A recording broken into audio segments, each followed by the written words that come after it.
Business meeting on March the 27th, 2025, located here at the Fort Sam Houston ISD Professional Development Center. Agenda item 1 is going to be the call to order, call to the pledge of allegiance to pledge to the Texas flag in an inspirational moment. All right, good morning. I have the distinct pleasure to introduce our pledgers today and our inspirational moment speaker. From the middle school, we have Gavin Oland. He is a 7th grader. He will be leading the pledge to the Texas flag and the U.S. flag this morning for us. He is the son of Master Sergeant Zach Oland and Courtney Oland. His favorite hobbies include gaming, coding, skateboarding, and basketball. Gavin is a member of our LCDC, the Leadership and Character Development Corps program, and athletics as well. He says he likes attending Cole because it has lots of fun classes and activities. His plans for the future are to become an electrical engineer and have a happy family. Some great goals. Gavin also wants us to know that his family likes to go camping. From the high school, we have Ariana Turner, who is a senior. She will be delivering our inspirational message. Her parents have all served the military community in some fashion. Her stepfather has been serving 23 years in the Army as a Sergeant First Class, currently stationed at Camp Zama in Japan as a G1 in S1 Human Resources. Her mother currently works as a nurse for the Army in the Department of Defense and has been serving the military community since 2016. Ariana moved to San Antonio in April of 2018, but came to Fort Sam Houston ISD in July of 21 after being stationed at 2 prior duty stations. She has been a part of the Robert G. Cole Student Council for 4 years and has become the vice president this year. Ariana epitomizes the 360-degree student as she also participates in JROTC as a company commander, the French Honor Society, academic decathlon, and head editor in the yearbook. She prides herself on being a mentor, friend, and leader of various organizations and programs here at Robert G. Cole, and she has a bright and prosperous future ahead of her. She will be attending Penn State University and majoring in healthcare or biology. So it's my honor to introduce Ms. Turner then to speak to our school board after. I pledge allegiance to the flag of the United States of America and to the republic for which it stands, one nation, under God, indivisible, with liberty and justice for all. Under Texas flag, I pledge allegiance to thee, Texas, one state, under God, one indivisible. Good job. Good job.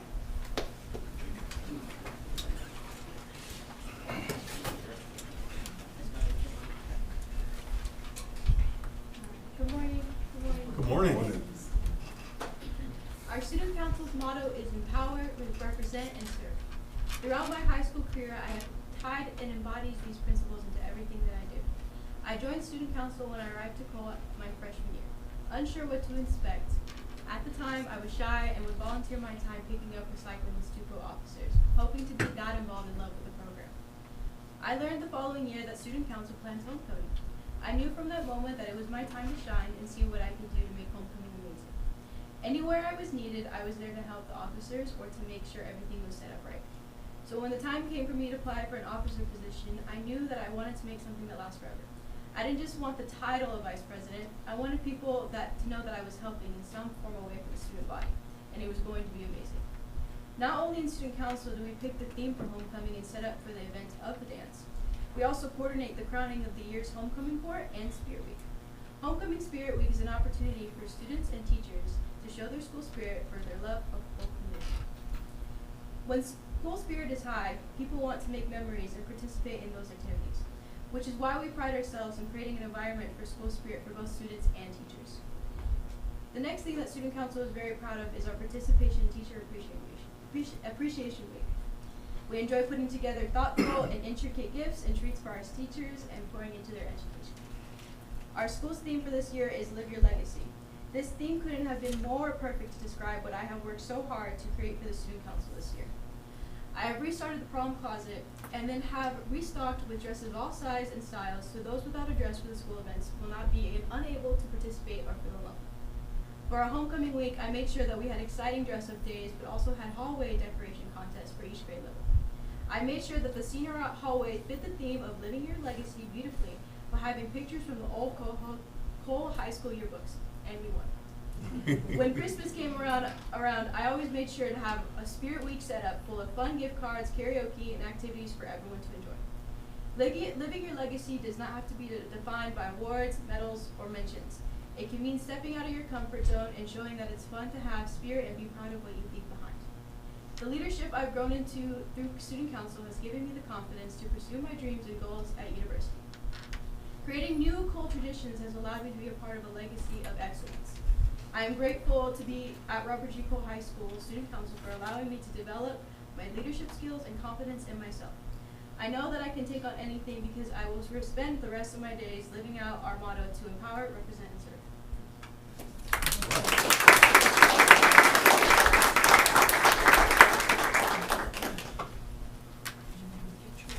Yeah. Mhm. Absolutely. Yep. Take that. We get pictures. We get pictures.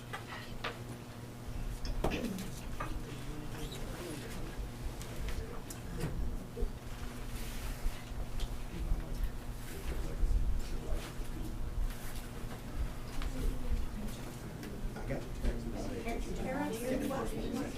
Did it say? The third one.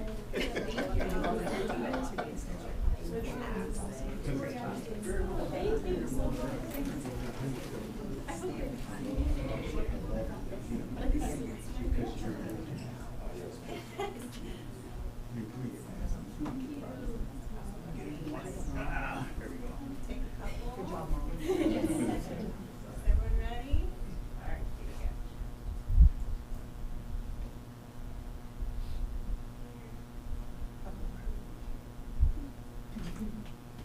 Got it.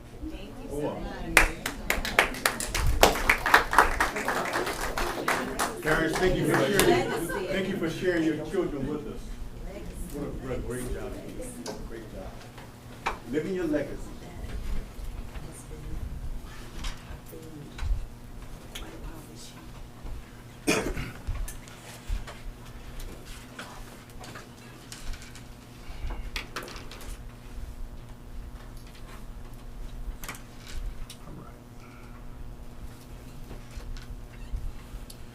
Agenda item 2 is the quorum. Let the record reflect the following personnel are here. Vice President, Mr. Aaron Braxton II. I'm a little tongued up today. Secretary, Dr. Latoya Seiler. Board member, Ms. Andrea Nicholas. Board member, Colonel Rebecca Zanate. And myself, President, Mr. Willie White. Public comments. Board Policy BD Local sets out the requirements for the public comments portion of a meeting. During regular board meetings, public comments may address any topic, whether posted on the agenda or not. During special call meetings or work sessions, public comments are limited to the items posted on the agenda only. To participate in the public comment portion of a meeting, members of the public must sign their name on a sign-in sheet no later than 5 minutes before the meeting is scheduled to begin, and shall indicate the topic in which they wish to speak. The sign-in sheet will be placed on the podium in the Professional Development Center located at 1908 Winans Road, San Antonio, Texas, 78234. A meeting of the Board of Trustees is a meeting of the board in public, not a public meeting, which is to say that the audience participation at a board meeting is limited to the public comment session of the meeting. At all other times during the meeting, the audience shall not enter into a discussion or debate on matters being considered by the board. During public comment, the board may furnish specific factual information or recite policy. By law, the board shall not deliberate or decide regarding any subject that is not included on the agenda for that meeting, and any deliberation or decision by the board will occur during the discussion of the agenda item and not during the public comment. In order to participate in the public comment portion of a meeting, members of the public must sign up with the presiding officer or designee no later than 5 minutes before the meeting is scheduled to begin, and shall indicate the topic about which they wish to speak. Individuals may be given up to 3 minutes to speak during public comment. However, when necessary for effective meeting management or to accommodate large numbers of individuals wishing to address the board, the presiding officer may make adjustments to the public comment procedures, including adjusting when public comment will occur during the meeting, reordering agenda items, or deferring public comment on non-agenda items to include continuing agenda items to a later meeting, provide an expanded opportunity for the public, or adjusting the time allotted to each speaker. However, no individual shall be given less than 1 minute to make their public comment. A member of the public who addresses the board through a translator shall provide a translator. A member of the public who addresses the board through a translator must be given at least twice the amount of time as a member of the public who does not require a translator. The presiding officer or designee shall determine whether a person addressing the board has attempted to solve a matter administratively through resolution channels established by policy. If not, the person's presentation shall be halted and the person shall be referred to the appropriate policy to seek a resolution. Resolution regarding DGBA, employee comments, FNG, student or parent complaints, and GF, public complaints. There shall be no disruption of the meeting by members of the audience. If at least one warning from the presiding officer, an individual continues to disrupt the meeting by his or her words or action, the presiding officer may request assistance from law enforcement officials to have the individual removed from the meeting, and once the individual is escorted off the premises, the person is not permitted to return during the meeting. Individuals with signs, props, or displays shall sit in the last row of chairs or along the back so that not to interfere with the meeting or with public observation of the meeting. During public comment, individuals shall not use the name of district employees or district students unless the student about whom they are speaking is of their own.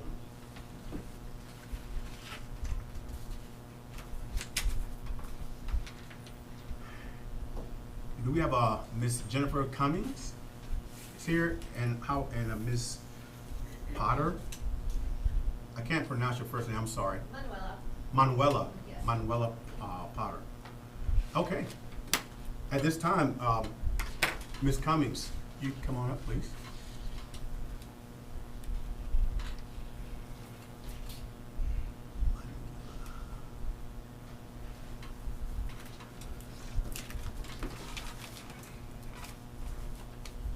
Dear members of the school board, I stand before you today to voice my concerns about the current curriculum. After the last meeting, I left without any answers, and since then, I've been approached by numerous parents who are grateful for my advocacy on their behalf.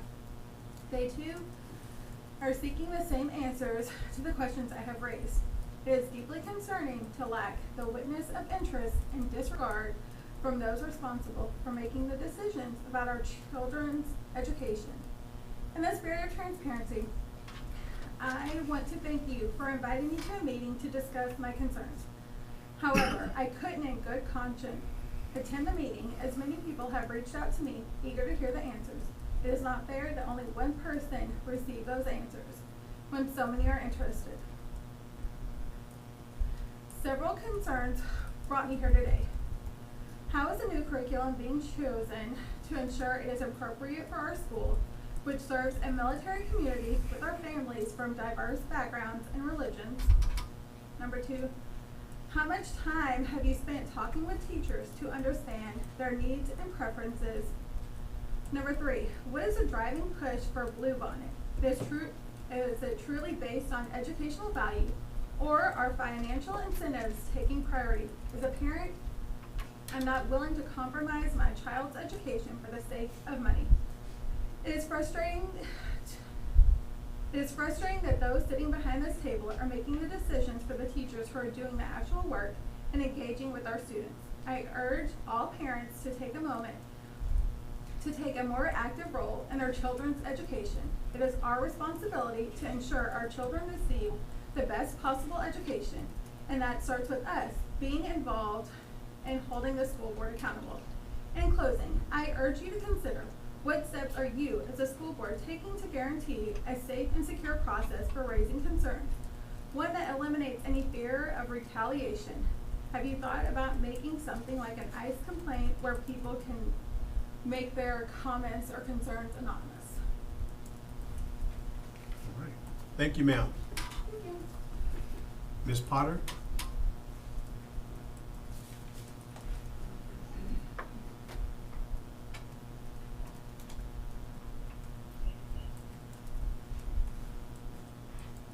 Good morning, and thank you for giving me the opportunity to speak. Typical military spouse Facebook group post. We just got orders to blank and are planning to live on base.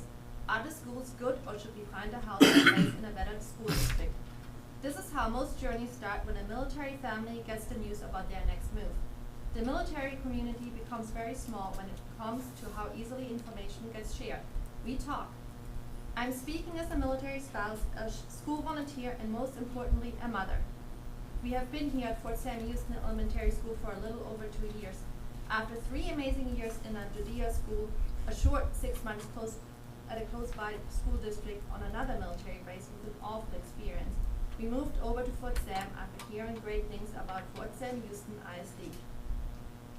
While I understand that Fort Sam Houston ISD is not part of Judea, like the school my kids attended their first years in elementary school, it is on a military base, serving education to military service members' children. Most of these children attend multiple schools in their lives. Their whole childhood is accompanied by constant change. In most cases, the service members do not get to choose where their families being moved to. They don't apply for a job across the country in a city where they can choose to live in the area that is zoned for the best schools in town. Their income doesn't change. Their basic housing allowance doesn't include the thought process of good school zones and how the housing costs in those well thought after areas rise. But why should it? Shouldn't a school district that is on a military base have the goal to be the best? Worrying about finding good education for their children should not be something that is on the service member's mind. Change of location, change of friends, change of schools, and as we have seen over the last 2 years, change of curriculum. Let's start with change of curriculum. My family was affected by last summer's switch to a new curriculum. I've seen and felt it. Newly third graders were blinded by a curriculum they were nowhere prepared for. Teachers forced to test them in the first weeks of the school year about things they never learned in second grade, but were expected to be known by the new curriculum coming into third grade. And I assume this was not only the case for third grade. I witnessed kids in tears, teachers questioning their own abilities and feeling they were failing their students. I've never walked through our elementary hallways before, seeing so many sad faces of our teachers as I did last fall, and it seemed like they were given no support, no words of encouragement, but rather questioned in their abilities in educating. Despite the hard work of students, teachers, and parents, I think we can all agree that the struggle is real. And while everyone is trying to adapt, now another curriculum change seems to be happening for the upcoming school year. I would like to ask everyone that is part of the decision making to switch curriculums to ask themselves what was wrong with last year's curriculum. Are we asking for teachers and parental input? Thank you, ma'am. Sorry, your time is up. Thank you.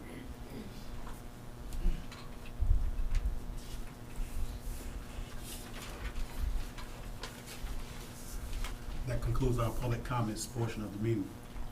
Agenda item 4 is achievements and special recognition. Dr. Shadette. Hi, all right. Good morning. Good morning. I have the distinct pleasure of introducing Debbie Tanton. She is the Director of Business Operations for Learning Forward Texas. It is an affiliate of the big Learning Forward Texas. It's a national organization focused solely on professional learning support for teachers. And it's also an international organization. So recently, if you recall, we won an award for our instructional coaching group. And so she's here to talk to you guys about that and present the award to you and to recognize these 7 instructional coaches. Outstanding. All right, Debbie? Good morning. Good morning. Thank you for allowing me to be here today to present this award. This is an award that is given out in Texas each year to an outstanding professional learning program. And the Fort Sam Houston instructional coaching team was nominated for this award and chosen by our board of directors as having just an outstanding professional learning program in their work with teachers. We know as a board, and the research shows that instructional coaching is the highest impact professional learning that exists, and their results in student outcomes and their work with teachers was clearly shown through this award application and chosen as worthy of this award and this recognition for the state of Texas for the year 2025. So congratulations to the instructional coaching team. Do you want to come up and Come on up. get your award?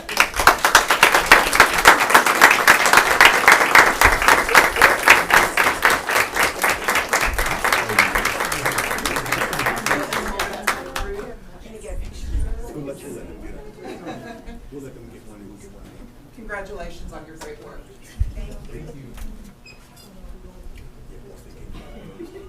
I hear we're gonna pass around that award, and Yes. each one gets to keep it somewhere for a couple of weeks, I don't know, and then I'd like to get one with the board too.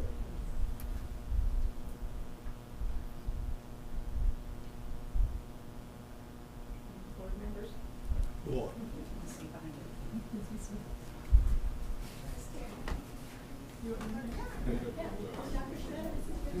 No, I know.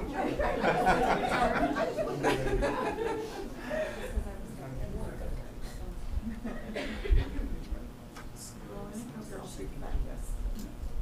All right. 1, 2, 3. Hold on, we got one more. Hold on.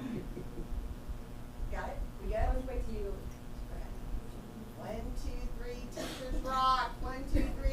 Teachers rock. No, I'm good.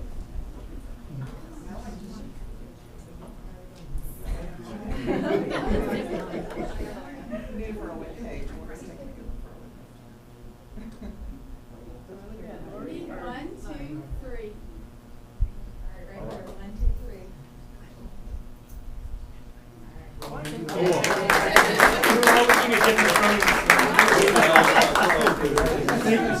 First of all, thank you. Thank you for coming and standing. Yes, it means everything to us. Hey, just want to say congratulations to the team. You know, it's not just an award, it's commitment in which you have done and which you're giving our kids. You know, we can only try to do the best that we can and give all that we have. And this is a testament to what you guys do, what you do with each other. The teamwork you have together is more than just words. It means everything. So congratulations to you. Outstanding job. And let's see if we can do this again.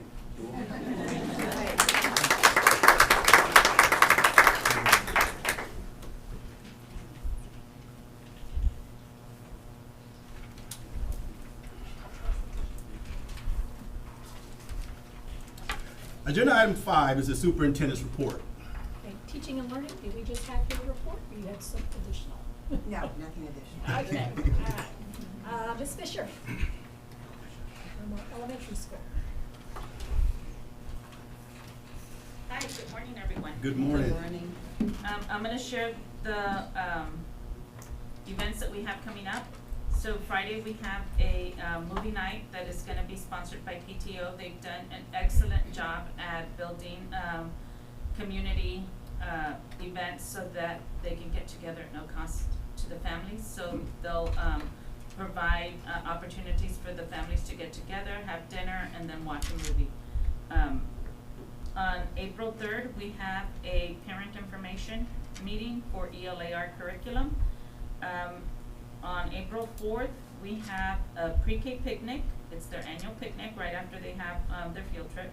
We have the book fair going on from the 4th through 11th. This is also another one of our fundraisers by PTO. On April 10th, we have STEAM night, and on that evening, we're gonna have early arrival for our sensory room, and we're also gonna have early opening for the book fair so that our students can go in and shop early. And then we have on the 11th, our annual egg drop. On the 14th, we're gonna have a Star Pep rally. On the 15th, we have our first STAR assessment, and that's gonna be for ELAR. On the 15th, we also have a parent information meeting for the ELAR community. We're doing 2 different times to accommodate our families.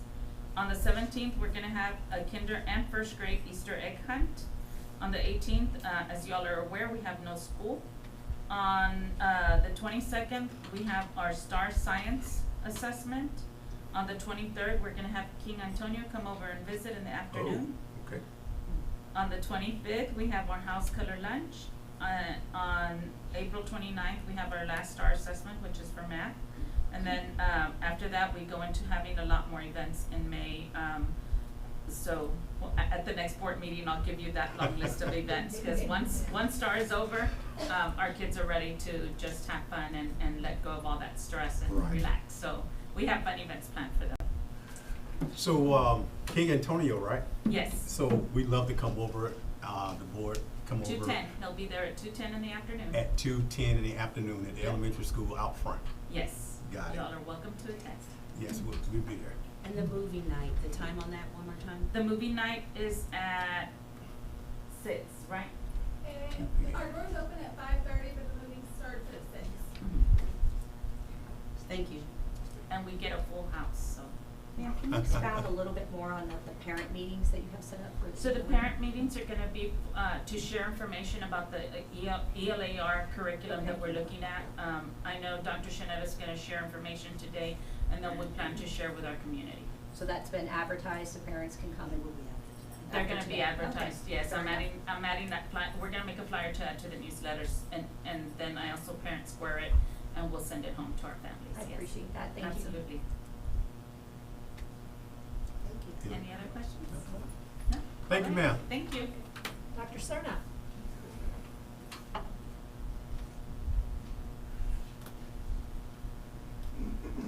All right, so, good morning, everybody. Morning.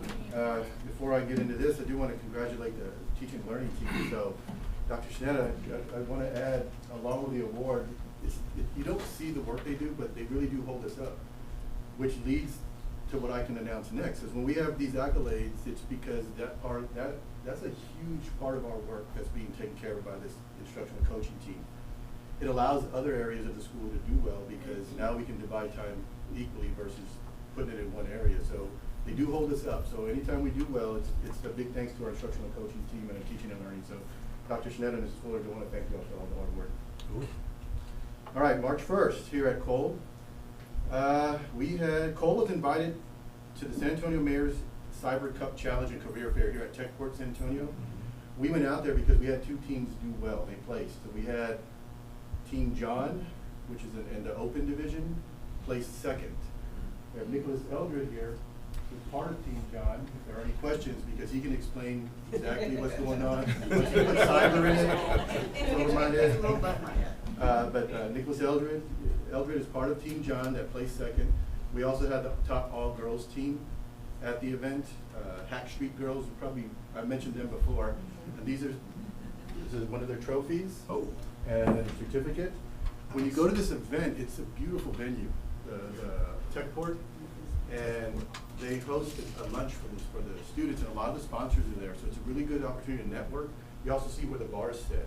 Our girls are number 1, and Team John is second. And I think this is a state level competition too. So I did want to introduce Nicholas Eldred for that. If there's any questions at the end, he'll probably be the one to step up and answer them for you. Thank you, Nicholas. Middle school academic, we do UIL at the middle school level, and they had their academic meet a few weeks back. They ended up winning 52 awards.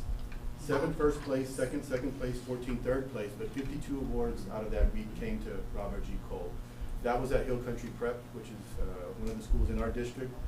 We ended up with the most awards in that meet. So this is grade 6 through 7. We have 8 coaches that put all those events together, along with Miss Rydell. She's our English teacher in 6th grade, but she's the UIL coordinator. Next, I had to add notes to this because Cole Theater won district. That's this trophy. They won district in 1-act play. Then they went to compete today. Ended up getting another trophy, so we had them come out. Oh, wow.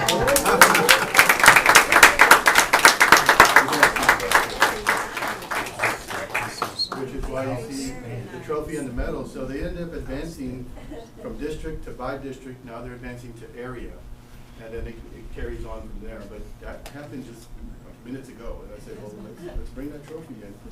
So that's a big event for our school. We've never advanced this far in one actually.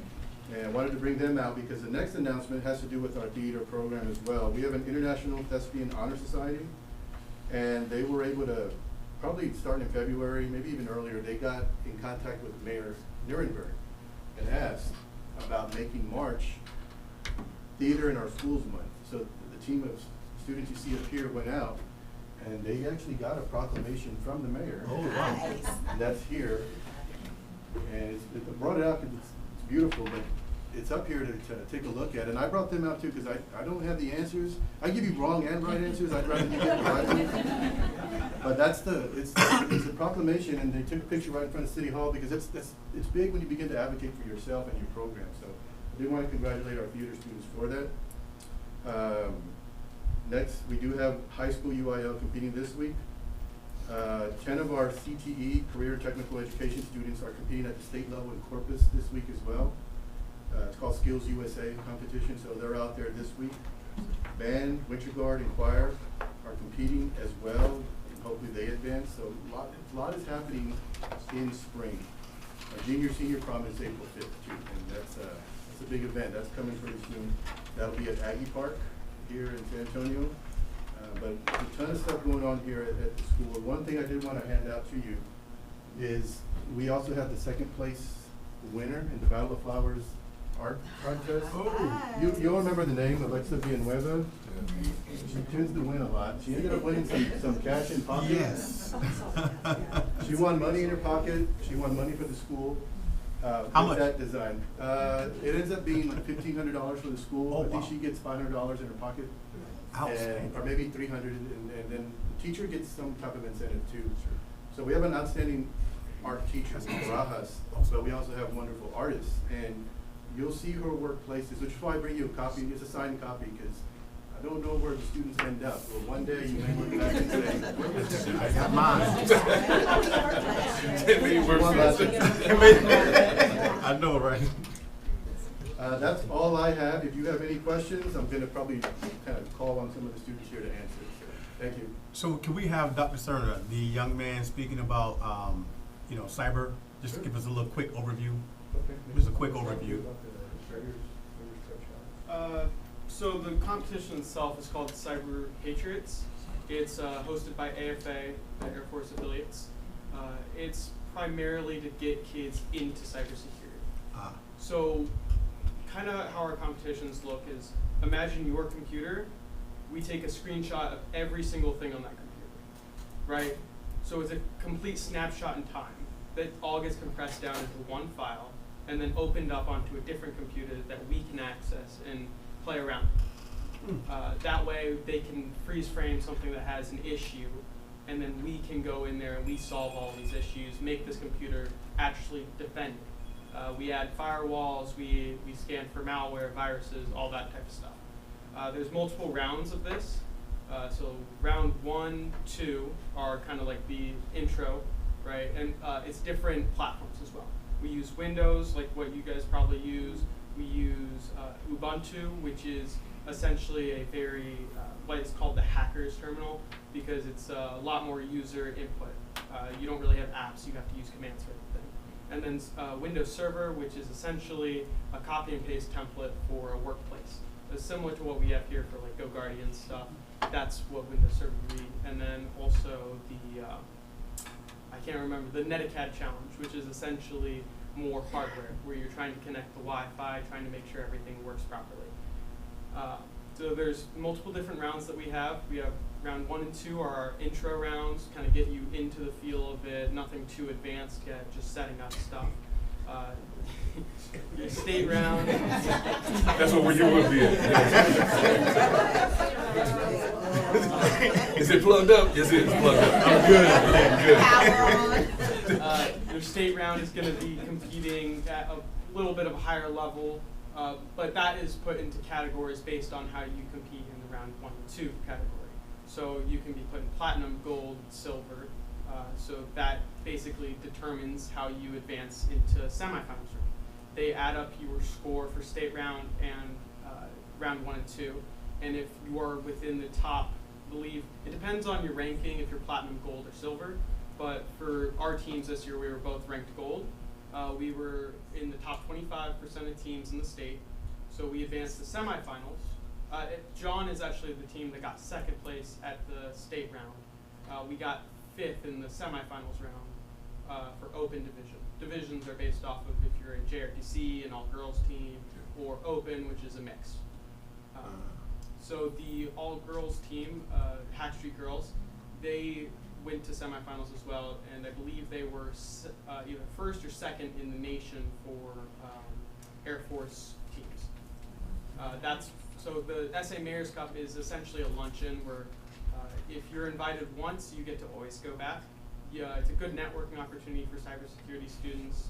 FBI's there, CIA, a bunch of branches of military, all of their different subservices, 501st, all of them that look to recruit these students who are really good at this job and it's an opening field.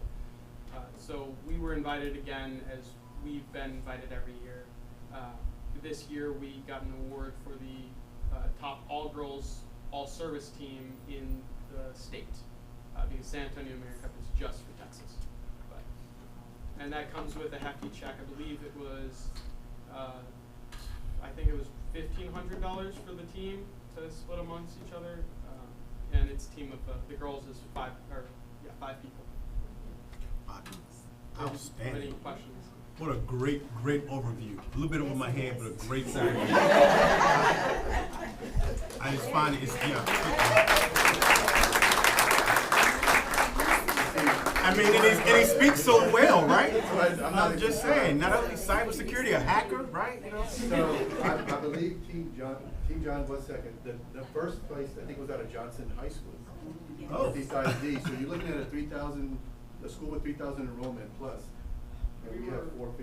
were only about 4 points behind them, and that was. So we're about 10% of their enrollment, but we're competing. So this doesn't go 1A to 6A. This is you got a team, you compete. So also, very impressive. All of our teams made gold for state round this year, which is a first ever. So the quick question, so as we continue to drum up interest in this field of study, right? Yes, sir. And so I know we do career day. Do we have the FBI, counterintelligence, or any of those folks from that community to actually speak on, what they do? Because when you think about FBI, you have a narrow vision of what they do. Counterintelligence, you have a narrow vision of what they do. And so given the fact that we have a touch point with those agencies, I think it'll behoove them, or behoove us, to actually reach out and actually bring them into our fold, to actually continue to expound upon that interest, because you can see how passionate he is about that. And I'm sure that members of his team are definitely just as passionate. So, yes, sir. as you say, do that. consider it. We can definitely do that. I ditto what the colonel just said there. Yeah, absolutely. And then we have our other group. We're just answering questions. Like, it's just a report, but I knew I wasn't going to be able to explain it the way you He could have wrote it down for you. Since we have our other group sitting here, have anything to put out or speak? No, we wanted to have them present the trophy because they advanced to area first time that our program has done that. And I just wanted to make sense of why the trophies are here. That was all. So I guess the question is the proclamation. Where would that be posted? Are we going to post that somewhere where everyone can have a chance to view it? I'm not sure where it would be, right, to get that interest. I can put that up in the first trophy case in the school. I can do that. Yeah, that would be nice. So whose idea was it to pursue the proclamation and do all that coordination? Sorry. So this idea first came around, so we had our last year board. So our officers for the International Thespian Honor Society, we end up changing out every year. We've only started 2 years ago. So what kind of happened was our former president, Cortavian Carter, and I, we were looking through all the different things to do. So when we first started, there was just so many opportunities through this organization because they are the only honor society for theater students in actually the entire world. And so when we started this charter, we started looking into what we could do. And every March celebrated, and the whole reason that we get the proclamations and stuff is to get the month celebrated for theater in our schools, to up the, just kind of the awareness about how important it is for the education. And so we sat down and we thought, because you can get proclamations at many levels, and we thought the most powerful one would be to go for our city's mayor. And so me and Cortavian, we sat down and we drafted a few letters, and we ended up this year going on and sending it. And I personally had a few meetings with different city hall members, and we eventually got to the mayor, and he got it all drafted out and written and signed for us. But yes. Outstanding, outstanding. Congratulations. All right. We'll get photos of these guys. So let's get started with the whole series. With all of them. We're gonna have all, sorry, we're gonna have them all come up. Yeah, she did. The inspirations. To include Mrs. Simon. Right? Proclamation, very nice. Is that this one? Yes. You go ahead. You got it. Yeah, make sure you stand in the front. Yeah, I know we talking about it, but you know, man, got theater in it. I'm definitely not in the best. Awesome. Okay. Let's slide in just a little bit there. Here we go. Make sure you're all in front. All right. I got it. All right, thank you. Hey, congratulations again. Outstanding.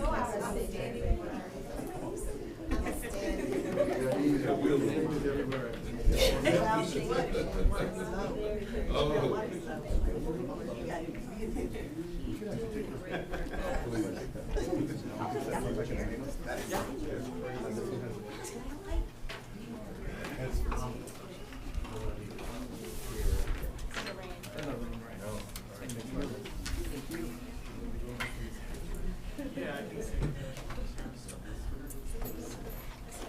Special Ed Co-op, Dr. Sultan did not have a report. Dr. Cerna, while you're up there, was there some athletic information you wanted to share as well?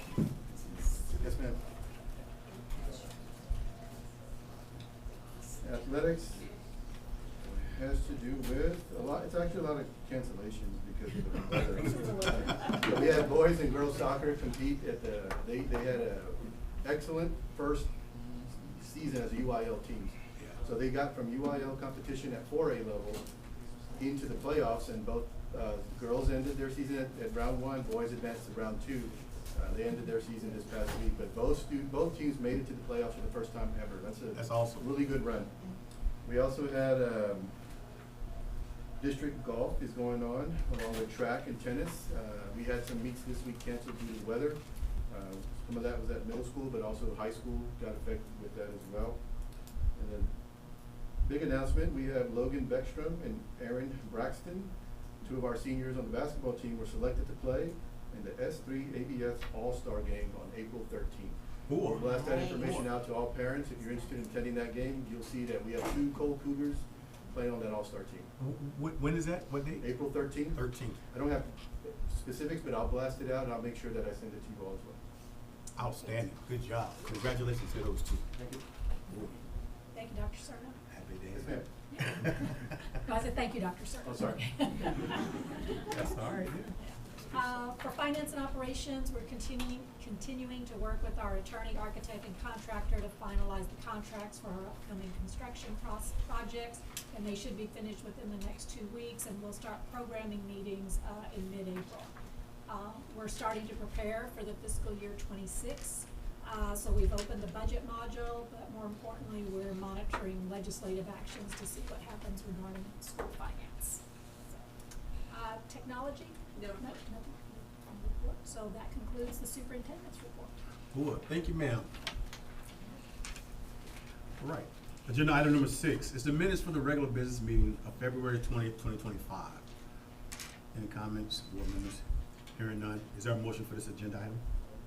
Mr. President, I recommend approving the minutes from the regular business meeting of the Board of Trustees held on February 2025 as seen. Is there a second? I second. All in favor? I, Latoya Syed. I, Andrea Nicholas. I, Aaron Braxton, the second. I, Rebecca Singleton. Aye, Willie White. Majority vote, the motion passes.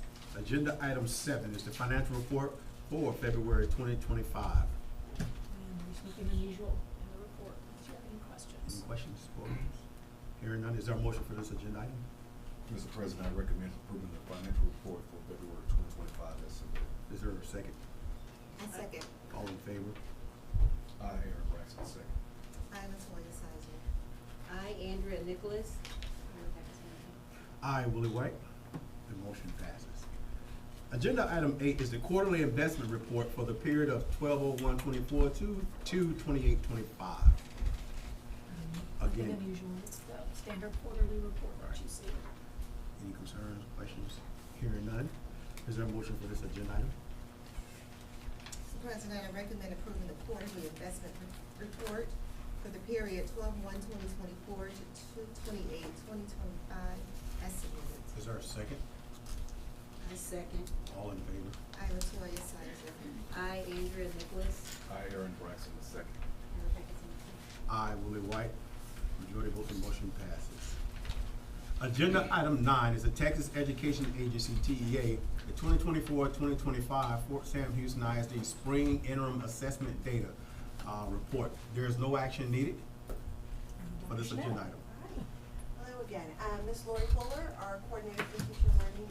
As you know, we try to give you guys informed data results other than just the summative STAR and algebra anymore. So we have been doing TEA interim assessments for a while, and so we came to you in the fall with the data, and now we're coming to you in the spring. So Ms. Fuller.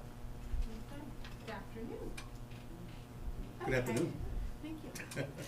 So, as always, I always like to remind you of what our purpose is, and it's to monitor academic improvement overall, service practice for the students, and also provide them with some small wins and successes as they go along the way, to get them ready for the summative assessments, which you heard Ms. Fisher allude to, which are all going to be in the month of April. Again, what I'm going to share with you today is the prediction from TEA based on performance. I do want to make clear, though, that the interims are going through a little bit of change right now. Commissioner Morath has a vision, I guess you would say, of moving away from a summative assessment to what they call a through-year test, which means that instead of the kids testing once, they'll test over time. So as part of that, what they're doing is they're changing up interims a little bit. So the predictions that you will see in a minute, are based on a snapshot day. Kids sit down, they take a test that is a sampling of what could be on the final test, and then they're given a scale score. From the scale score, they are given a prediction, but the prediction comes as the scale scores go through an algorithm, so there's actually, in the end, no connection between their scale score and their prediction. So why are we doing this? Because what we do is we take the predictions, and we don't necessarily use the predictions you're going to see, we use the item analysis data and the reporting category data in order to target intervention, teaching, and acceleration for the next 6 weeks. So it's kind of a misnomer when they say it's a prediction, because what we found over the year, what the entire state has found, is the predictions are actually not very accurate. But so we don't even look at that, we look at the item down. How did the kids do on this item? How did they do on this concept? Where can we reinforce? Where can we reteach? Where can we strengthen? So that's just kind of like, sort of like a disclaimer. And then also, the data and this is a disclaimer, the data that I'm going to show you, what TEA did this year is they changed the conversion tables between the first and the second interim. So you're going to see ups and downs, but just take it with a grain of salt, because what they did is they changed where all the cut points are in preparation for the thing. So welcome to the world of TEA. So, all right. So just a reminder, as I showed you this in the spring, If you see a plus, that means the percentage is higher, lower, and then same. And remember, in the did not meets category, you actually wanna see pluses or minuses, because that means fewer kids are in the did not meets category. Alright, so this is elementary math. The top line is fall performance followed by spring performance. And I think the biggest thing that you'll see here is the randomness of the numbers. The kids are kind of all over. So what we're looking for is we want as few kids possible in the did not meet column. We want them in approaches, meets, and masters, but more so in meets and masters, because as you all know, that's Dr. Bates' charge to us. Students need to be on grade level or better. So we have a little bit of movement, you can see back and forth, but pretty much the numbers still look very promising. Because remember again, it's a sample of questions that TEA chooses to give to the kids.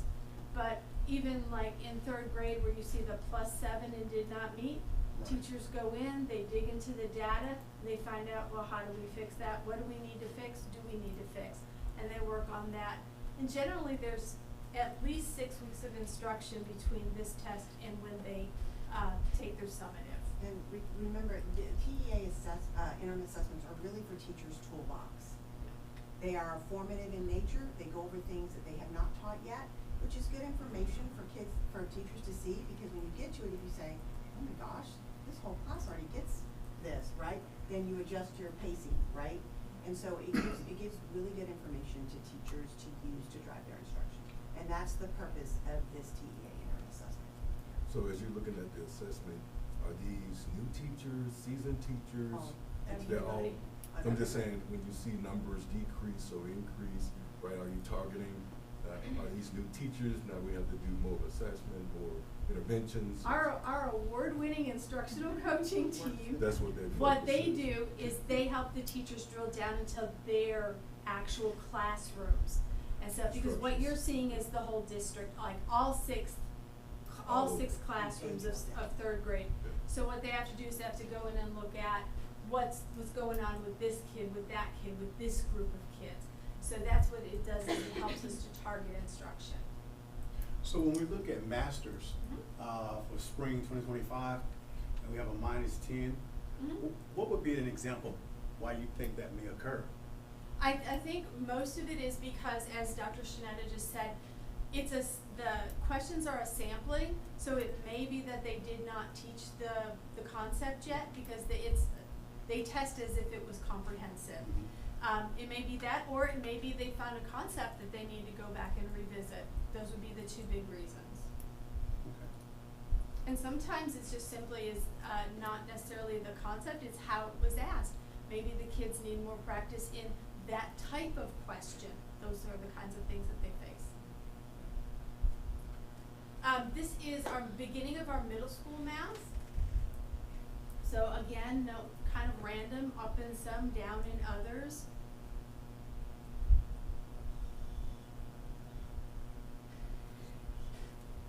And this is secondary math, sort of secondary math. Algebra is 8th grade and 9th grade.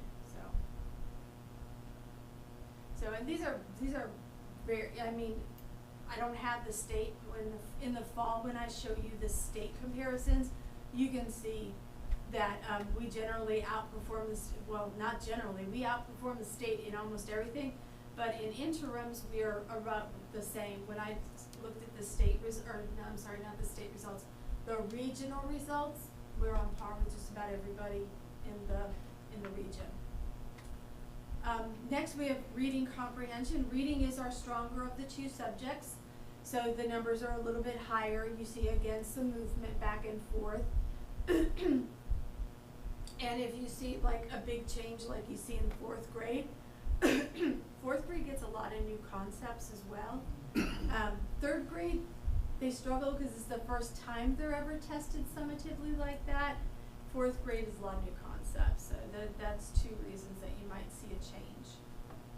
But strong numbers overall. I mean, master's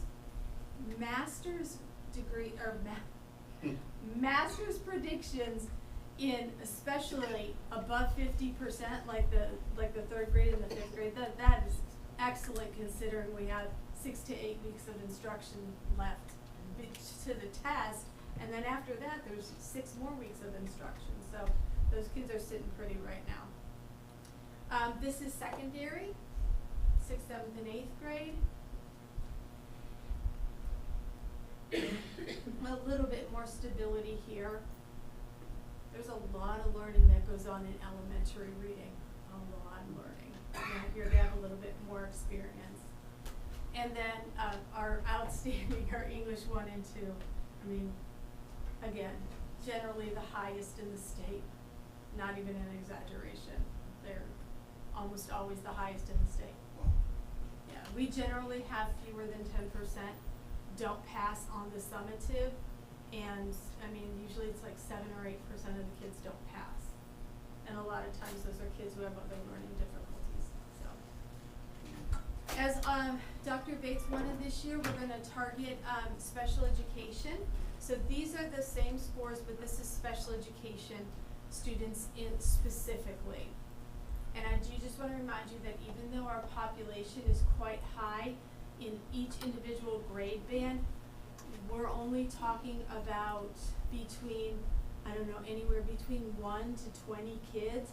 So a kid moving, one kid makes a big impact when you only have 20 kids. So, but they're holding their own. We've made a lot of progress. The scores compared year over year are starting to show the work of our instructional coaching team working with the teachers as well. So as the state view this, they have the special ed separate from other? I pull it out. You pull it out? I pull it out, yeah. So their score don't affect, I mean, or does it, good, bad, or indifferent, does it affect the cumulative score? No. No? No, I mean, they're in the numbers, like when I report to you in September every year, the SPED kids are in those numbers. We just wanna look at them as a separate group as well to make sure we're meeting their needs. Absolutely. And I know we support other installations, but these are just our kids. Correct. Those assigned to We us. we never get the results from Randolph or Lackland. Yeah. We don't get those, we're not privy to those results. Don't get me started on that. This is secondary math, 6th and 7th, special ed secondary math, 6th and 7th grade.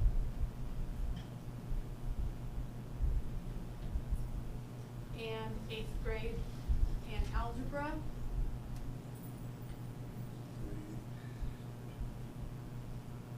So there's a lot of wild swings in there, but again, remember that they did change the conversion tables, especially on Algebra 1 because that's an end of course, so it's got a different conversion than elementary, 3 through 8. So. And then reading for the special education population again. Still outstanding. I mean, 5th grade, 60% of the kids on master's degree, which is outstanding. This is 6th, 7th, and 8th grade.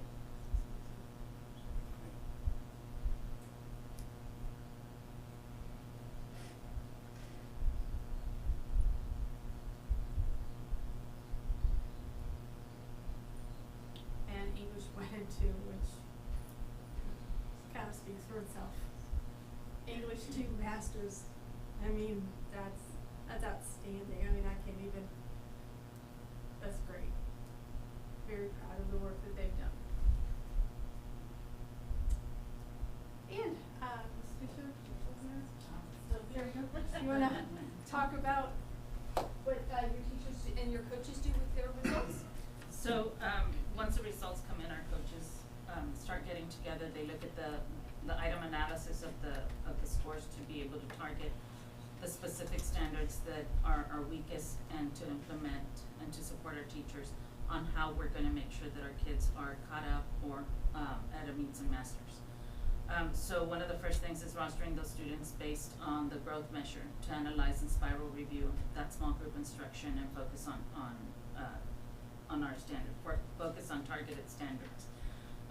We focus students will be high approaches group or on priority standards, and the students predicted to regress from the meets or masters, because we always want to make sure they're moving up instead of coming back down. Priority standards will be spiraled during the content block and in small group during intervention and enrichment block. We implement professional learning for vocabulary instruction from Marzano Professional Learning on Instructional Strategies from the Instructional Playbook.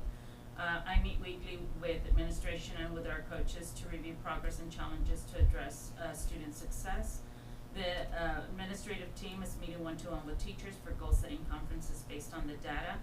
And as I started meeting with the teachers, they started talking about things that they want to do. And one of the things that I told them I always had success with was when you meet one-to-one with a student and you have them chart their progress, because they start owning it.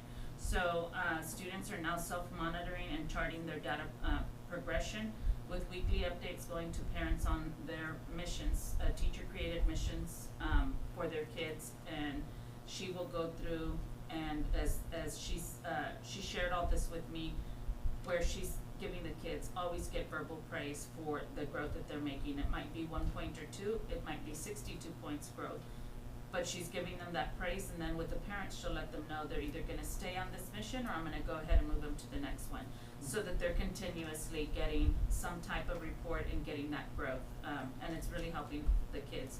As I was looking through the data sheets that she just gave me, most of her kids are making over 50% growth in points right now. Goal setting conferences with students that are supported based on the House Bill 4545 or 1416. We're continuing to do those things. Any questions? Good job with that. Is he trying to run it? He's running up. Oops, sorry. Oh my. So we're doing all right. So we didn't change much. So that's kind of my summary on this. So it's gonna look similar to what you've heard earlier in the year, because we are gonna keep doing what we feel is doing well. Instructional coaches get really involved with the teachers at this point, especially right in February, because they have to adjust a bit of their sequence of what they're teaching, because you got to remember what we taught in the past has to be fresh in their minds as they get to state testing, which is April and May. So the instructional coaches and the teachers meet and they come up with plans. So that's probably the only thing that might look a little different, is instructional coaches doing more specific work with teachers versus the general work we do in fall. In fall, we're looking at how we've done, probably in the previous year, but at this time of year, we're looking at each teacher, each student, and then tracking how they're doing as we get to, especially when we hit spring break. It's got one pace, and then after spring break, it hits a second pace. So we're in that second phase now. Thank you, Dr. Sarah. That is my report on interns. Any other questions?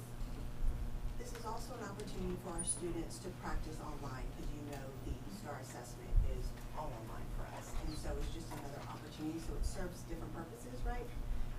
It's for a teacher toolbox, but it's also, for me, it's really about working with individual students on goals. This is where I am, and this is where I want to go, and what do I need to do to get there, right? And so, and it's good data to have for a teacher, and it's good for their toolbox. So, and it gives students the time to practice online.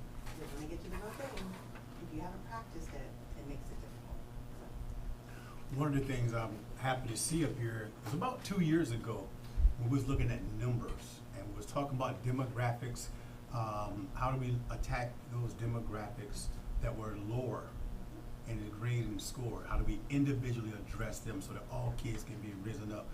And having it, as part of what we do now in writing, just reinforce. Because if you remember, I had a little problem with that. How do we address them? Do we leave them? Do we say they go, move on? Or do we individually address them? So And the SPED that's good students stuff. are getting the same curriculum, and they are expected to test on grade level. Cool. So that's important that they're part of this, and so supporting them, because all kids are all kids. All kids. All kids. Good job. Thank you.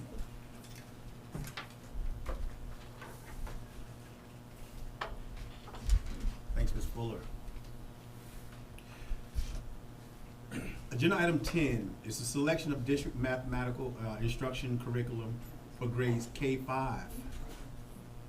Schmidt again.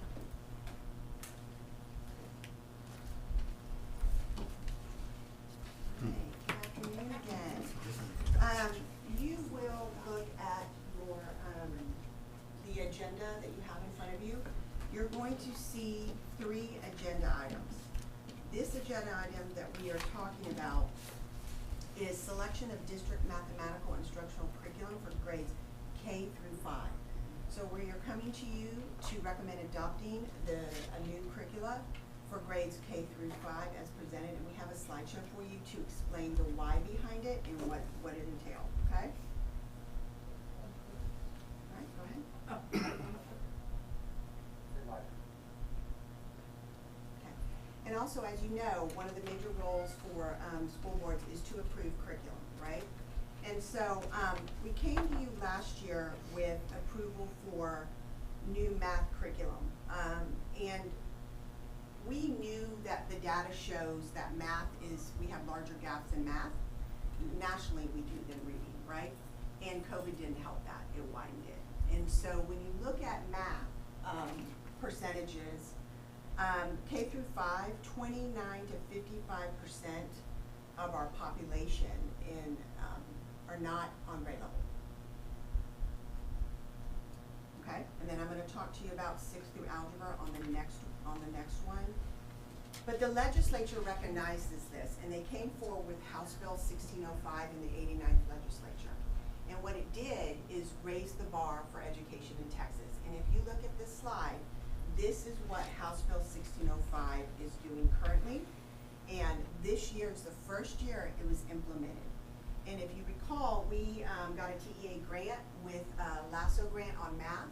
We brought together many, many math teachers in the district all the way up, and we created a math framework, and we saw the need for a new math instructional material, okay? And so House Bill 1605 provides teachers with grade level vetted resources aligned with state standards. They have given the authority to the State Board of Education to now vet the materials and tell you if they're approved or not. It is still a local decision for school boards to decide to go with curriculum on that State Board of Education list or not. It's still a local decision, okay? And so they just finished their first round of vetted materials for K through 5 RLA and K through 12 math, and so that's why we're in front of you right now. Also, the district, the legislature has allotted money, the second check, for the cost of printing out online materials. We are not doing this for money, okay? The money is not an issue for us when it comes to curriculum materials. We are okay. We see a need for better curriculum. Encouraging competition for grade level instructional materials, and what that means is the vendors now have to submit to the State Board of Education. And you can go online and see the very, very extensive vetting process, okay? They want to make sure it's grade level, they want to make sure it's scaffold, they want to make sure it gives everything a teacher needs to teach. And so what you're seeing now is all these vendors are like, oh my gosh, I need to stay in Texas, I need to beef it up. So what you're going to see is competition between the vendors. Also, we're ensuring that all Texas kiddos are taught using rigorous, high-quality, grade-level content. It's very important that our curriculum is grade-level content, because if it's not, then you start seeing gaps. We're also, which I'm very proud to say that House Bill did, is it's unparalleled transparency for parents. So right now, parents can see everything they need to see with the curriculum, everything, all right? Accessible online through a parent portal. That was one of the requirements of this House Bill, all right? Then what they did is they established a new and transparent approval process that provides oversight for the state's, here's another acronym, OER, Open Education Resources. And it's state-owned curriculum, and it is 2 things right now. It is Bluebonnet RLA, K through 5, and they're working on the upper levels, and it's Bluebonnet Math K through Algebra 1. So the state now is creating curriculum, okay? Again, it's still a local decision by the board to choose to go that route or not, okay? Next slide. The work that we do with instruction is based on a policy, EHAA legal. And you will see that anytime a school district wants to do a major curriculum initiative like an adoption, like what we did with science, right? What we're doing right now. It includes a process in front of you right there, number 1, 2, and 3. We have spent, I don't even know how many countless hours and weeks on gathering teacher input. Every teacher that will be teaching math has had the opportunity to study many of the resources on the State Board of Educational. They have also looked at what they currently have and identified gaps, and we're going to show that to you now. So the teachers have had a lot of input, and just recently I met with the K through 5 RLA teams and talked to them before I came to you guys today. Also, district employees with the opportunity to express opinions regarding the initiative. Again, in their collaborative teams, they have the opportunity to work with the coach. They go through the vetting process. They look at the rubrics, and they offer their thoughts and their opinions. Because remember, they're the ones closest to the kids. It's not us. And then also we're including a meeting of the board, which you see we're doing, and we're also going to talk about cost. So this is the district policy. Next slide. So this is the new process that House Bill 1605 put in process for high quality instructional materials. And you see we've been working through the steps. We completed step 1. We have the rubrics, we have the pros and cons of all the materials we've been looking at. And the instructional coaches facilitate that work with their teachers, okay? We also currently look at step 2, prices and quotes, and then we're coming to you right now for math adoption for K through 5, and then you'll see the next agenda item of 6 through Algebra 1. And then you'll see step 3 that we'll get to, because also once we get approval, if we do get approval, we move forward with creating the supports that we have in place. The teachers need to learn how to use these new materials. They need to be given the time to do that, right? And that happens throughout the year, and we've been doing that this year with some new materials we have. Next slide. So let me explain to you why we're coming forward to you. Last year we came to you with Eureka Math, right? Because we saw the need for new math curriculum. So we came forward with you with Eureka. Eureka, the state worked with Eureka and created Bluebonnet Math Learning that is solely made for Texas. Okay? So Eureka is now going to turn into Bluebonnet Math.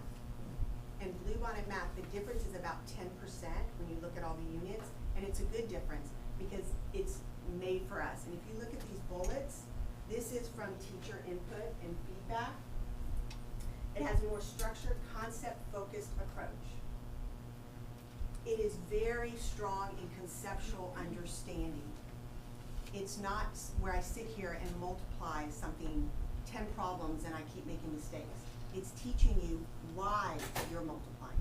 It's the conceptual, which is also hard for students in math. It was hard for me in math. It also has excellent scaffolding for our diverse learners. We have special populations that need scaffolding, but they get the same curriculum, but they get the supports. And I need a curriculum, we need a curriculum that has supports. Also, it has discourse and it's embedded in there. So in other words, kids need to struggle through math. It's called productive struggle. It's very important that you have that. It's not just working problems over and over and over, okay? The cost is covered, the state under House Bill 1605, if you choose a curriculum material on the State Board of Education list, there is funding that goes into our instructional materials and technology allotment. So, and we're gonna show you in a little bit what that funding is per child. And so, if we choose not to, we still have money in there. So last year, we paid with Eureka with our EMAP money. But beginning for next year, the state has dropped in money if you use a vendor that is on the State Board of Education. right now, at this time, what we're asking you to do is approve Bluebonnet Math K through 5 to begin for the next school year.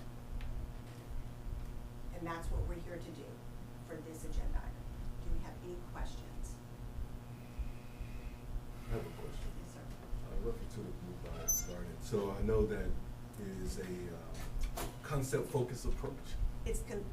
Yes, and it's also, it's a lot about conceptually understanding why you're doing the math. Correct. And so these are comments from teachers. These are the pros. What were some of the cons? So with Bluebonnet Learning, the cons were, well, actually there wasn't many cons because they've already been doing Eureka. And so it's new for them. It did require teachers to teach math different than what they were used to in some areas. But that's the science of how kids are learning behind it. And it's also grade level. So this year, the teachers experienced a lot of challenges with Eureka because it was a new curriculum that was grade level. What we had previously was not grade level. It was not grade level. That's why House Bill 1605 came around, is because many of the curriculums that are out there, because they're vendors and businesses, Right. they're the ones that are, I mean, it's not grade level. And that's why House Bill 1605 came around. Also, they want to give teachers everything they need so that they don't spend their time going out and creating and finding what's grade level. They're not curriculum writers. They teach, so they need to have the best curriculum in front of them. So these are vetted resources through So TEA TEA and evidence-based. yes, and research-based. Evidence and research-based, that we can see results, right? This is not something that we're taking off the shelf where we're learning through, or it's been no research Oh, no. provided. So these are vetted resources that we've seen evidence research-based results. Correct. But And vetted by TEA and then vetted by our teachers. Yes. And they've spent weeks, countless number of hours, looking through the different ones on the State Board of Education list. Because, again, they're the ones that are with the kids, so we need their input. I have a question. So when, and these are things running through my head here. Okay. When you say that this Bluebonnet curriculum is geared for Texas students, Made for Texas. have Because we they're tested on their considered the standards. impact of that fluidness of our folk, that our students are gonna move? We have. So So- our mobility rate is in the late teens, so it's about 17 to 18%. It is not as high as a lot of other school districts, especially in the valley. So what's different for us is our kids come to us from all over, okay? But when they come here, they're expected under the law to be taught by the Texas standards and to be assessed by the Texas standards. So some kids stay here a while, some kids do not. And so we have considered that. And the biggest challenge for our teachers is that they come to us with different curriculum backgrounds because they come from all over. But under the law, we are to teach the Texas standards and we are to assess the Texas standards. And so what we need to give a teacher is the best curriculum that does that for them. And that's the challenge, because next to a highly effective teacher is a guaranteed and viable curriculum that's high quality on grade level. Because you have the best teacher in the world, and we have amazing teachers, and we still have these gaps.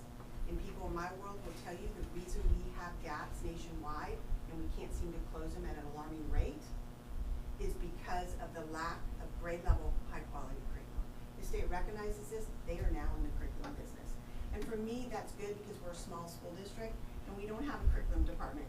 You looking at it. And so having this has been very supportive for us. And all the kids get the same thing. Does that make sense? They get the same curriculum. So I don't expect, so for this change from Eureka to Bluebonnet, it's not gonna be a major change for K through 5 math teachers. This year was a major change because they were doing Eureka. Bluebonnet is Eureka, except it's made for Texas. So it's gonna be a smoother, easier for them, if that makes sense. They already went through the difficulty this year. So, let's just say, what is the fallback, if Blue Bonnet, you know, if the board approves of it, and it doesn't perform the way we expect to, for it to do? In other words, where do we go from there? Okay, so currently we have Eureka math. Right. Okay, so we would just stay with Eureka math because you already adopted it last year. Right. But there's gaps with it because it's not made for Texas. And so going to Blue Bonnet it'll be better for them. Also, again, K through 5, 29 to 55% of our population is not on grade level. Or not? And our goal is to get every kid on grade level. So, and I will tell you from a curriculum standpoint, I'm very impressed with what I see in Blue Bonnet Math. I was impressed with Eureka.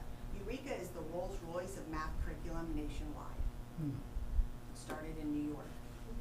So these kids, some of them have experienced Eureka and they come to us from other places, right? It depends on the state. Cost-wise, again, we pay for Eureka with IMAT, and so we're going to continue paying instructional materials out of IMAT. But again, if you use what's on the State Board of Education list, then you have additional funding that's in there for that. Some carries over, some doesn't. And if not, then if we stay with Eureka, then we are going to have to find the funding, and that's okay, in EMAT. Yeah, that's not a problem. Yeah, Dr. Bates and I visited it, and he wanted me to make sure the board understood. It's not. At the end of the day, we are gonna do what is best for our students. If it's not the curriculum that's gonna have the extra funding tied to it, that's okay.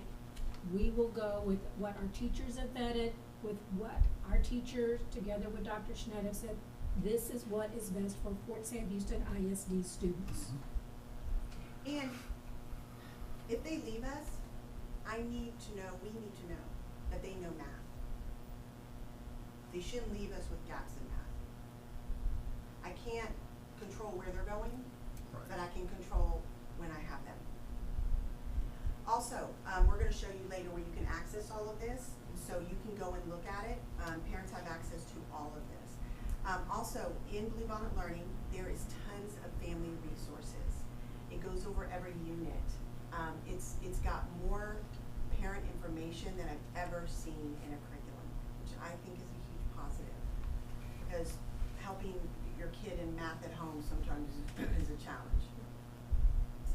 So right now, in this agenda item, we're asking for you guys to approve Blue Bonnet Learning for math K through 5 to begin for next school year.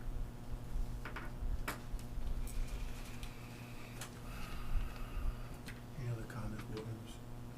I'm Kinda curious think to know, about Dr. this. Schneid, Yes, ma'am. so the parents have access to it, you said now? They do. Have you gotten any feedback from them on it? So on Blue Bonnet, no. On Eureka, we just got done doing, the coaches did a survey of kids. I think it was grades 3 through 5, right? And it was it was good. We're gonna share that with you guys. We just finished it before spring break. Yeah. And so we are looking at, putting out something to parents, and I think I'm gonna do it also for the RLA. But then also the math that, just gives them another opportunity besides talking to teachers and stuff like that. Yeah. To what questions, what feedback, what do they need, and put a link in and let them drop that, and then what we'll do is we'll respond to that. And then also put the links where they can access it. Cause like right now, you can go online and Google it, and it'll take you to the link, but we'll give them the direct link. So we're working on sending out a letter with that. But it has a lot of family information for them and resources to support them. And that was one of the focuses of House Bill 1605, was unparalleled transparency. And that's what they should have. But math is hard. Not easy for many students. You said you were gonna show us some data? I will. We just did a survey for kids using Eureka Math for grades 3 through 5, and so we're now compiling all that. It was just done before spring break. Oh, okay, so we don't have the Yeah, not data on possible. that. I thought you was like, And that was like, the why don't we vote on idea. it before we see the data? No, but as soon as you get, but then, but Eureka Math was very different than what we had. And the math teachers, the ones that were on the LASSO committee, saw the need for a better quality. They didn't wanna go spend their time creating and going to teacher, pay teacher, or Google, and picking out problems, or using a curriculum. The curriculum we had in place, they weren't using, because it didn't fit their needs. What was it Pearson? Yeah, not Pearson. So why, if we're not gonna use it, we need to use it. Yeah, so that's what we're asking for. Yeah, and when you was making that comment, I looked at the instructional coaches, all of them was nodding their heads, north and south. Well, they're the closest to the teachers. And Correct. so for me, it's very much about teacher input. We spent countless hour weeks. So, I did not have any even asked to reach out, because sometimes they'll ask to talk. None of them reached out to me or Ms. Fisher to talk about their concerns with going from Eureka to Avon. So I just have one last question. On the scaffolding for diverse learners, because we have kids that are moving into the district, and then, so this will allow them to be at pace and to catch up if It they're does. behind. And if they're accelerated, it's gonna continue to keep them on a path, Yes. challenging them, not being stagnant. Yes. So Yes. that there's some, we're teaching to the students' needs and Correct. advancing them Correct. appropriately. Also, in the beginning of each school year, especially at early childhood, we do what's called universal screeners. That's the law. And so what you'll see is those are skills-based, and you'll see right when they get in at the beginning of the year, it's called beginning of the year universal screener, you'll see the skills that they're weak in, right? So then you take those skills and you connect it to where it is in the curriculum, and you already know that little Mina is weak on this, so on and so on. And so, and what I like about this is it's productive struggle galore. So it's whether you're weak in math, strong in math, you're gonna work at it. And you're gonna learn why you're doing the math. So when we show you these survey results, it put a big smile on my face. Because remember, they will rise to the challenge if you challenge them. And that's what we saw, because everybody was scared about Eureka because it is grade level, and we know nationwide we have gaps in math. And so we're trying to close those gaps. And so for them to see that the productive struggle is a positive thing brought a smile to my face. So we will share those results. So what you're saying is, in the past, vendors were providing curriculums that were below grade level. Sound like it's all about money, Oh, yes, sir. right? And making a lot of money. Making money, right? Because remember, most of the vendors that are out there are not only for Texas. Correct. Yeah. And remember, we're different. The rest of the country is Common Core. And so it's a bit of a challenge with materials. And that's why when teachers don't see what they need and it's not there, they're gonna find it somewhere and reach out because they wanna give their kids the best of the best. So this is gonna give them everything they need. So the supplementing of that is gonna be very little that they'll have to do. So they can focus on learning how to use it and executing it and working with the kids individually instead of creating it. But Eureka was a challenge. It was a challenge for any school district that did it. Any other comments, board members? Any other comments, concerns? All right. Okay, hearing none, do we have a motion for this agenda item? Mr. President, I recommend adopting the new math curriculum for grades K-5 as presented. Is there a second? I second. All in favor? Anatolia Sizer. I, Rebecca Zimmerman. I, Andrea Nicholas. Aaron Bryson. Aye, Willie White. The motion passes. Agenda item 11 is a selection of district mathematics instructional curriculum for grade 6, Algebra 1.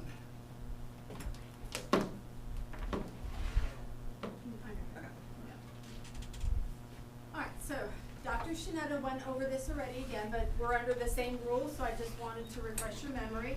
House Bill 1605, raising the bar, moving forward, transparency, these are all requirements that came from the state from the last legislative session, not the current one.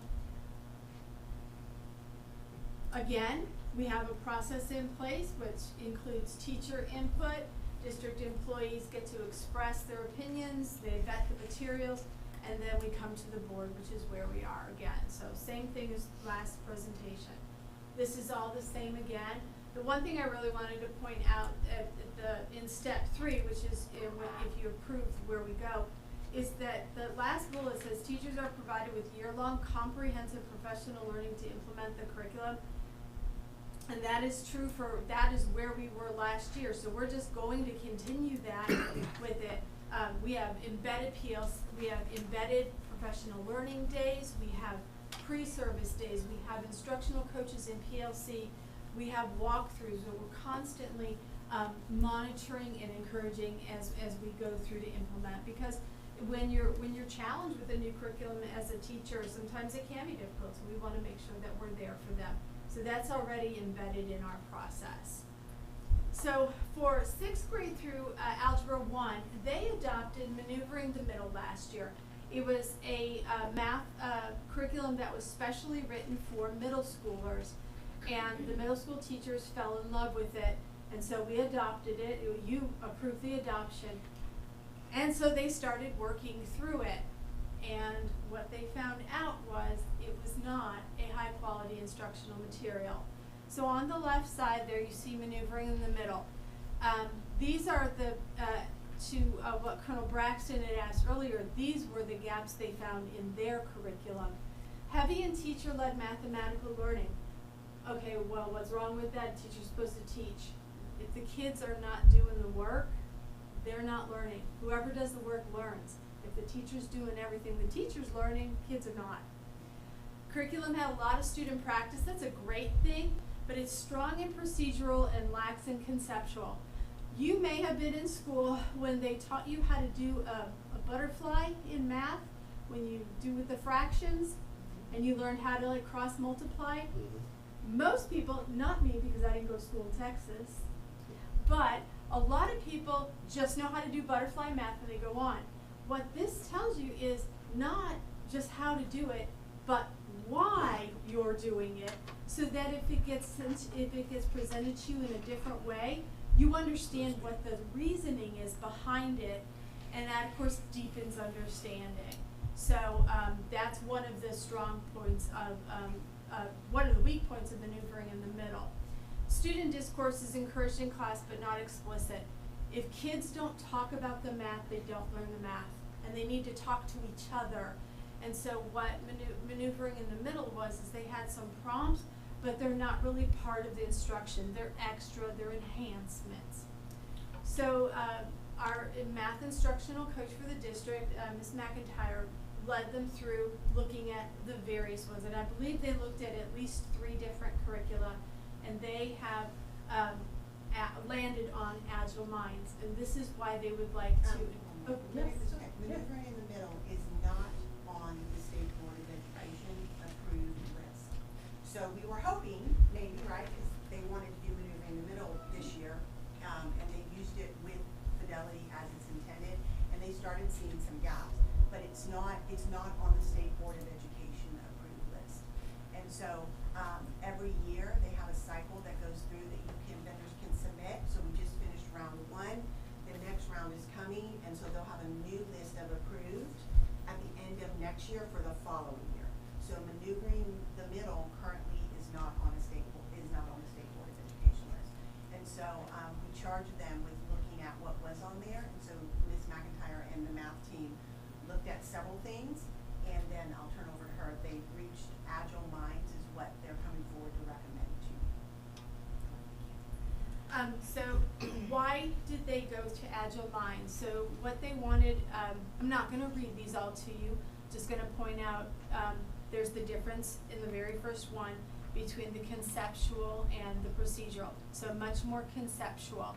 And as it says, it lets kids explore rather than just showing them how to solve, okay? It is an instructional shift. We know that because it's a more rigorous curriculum. So again, what are we going to do to support that? I'll show you that in just a minute. Math topic perspective, it's aligned. Why is alignment important? Because of coherence. If you start learning things that are out of alignment, you start to build in gaps rather than close the gaps. So you want alignment. Problems are more complex. Scaffolding again for diverse learners, and we always look for that. You have to scaffold both ways. You scaffold up and down. So with the GT kids and things like that.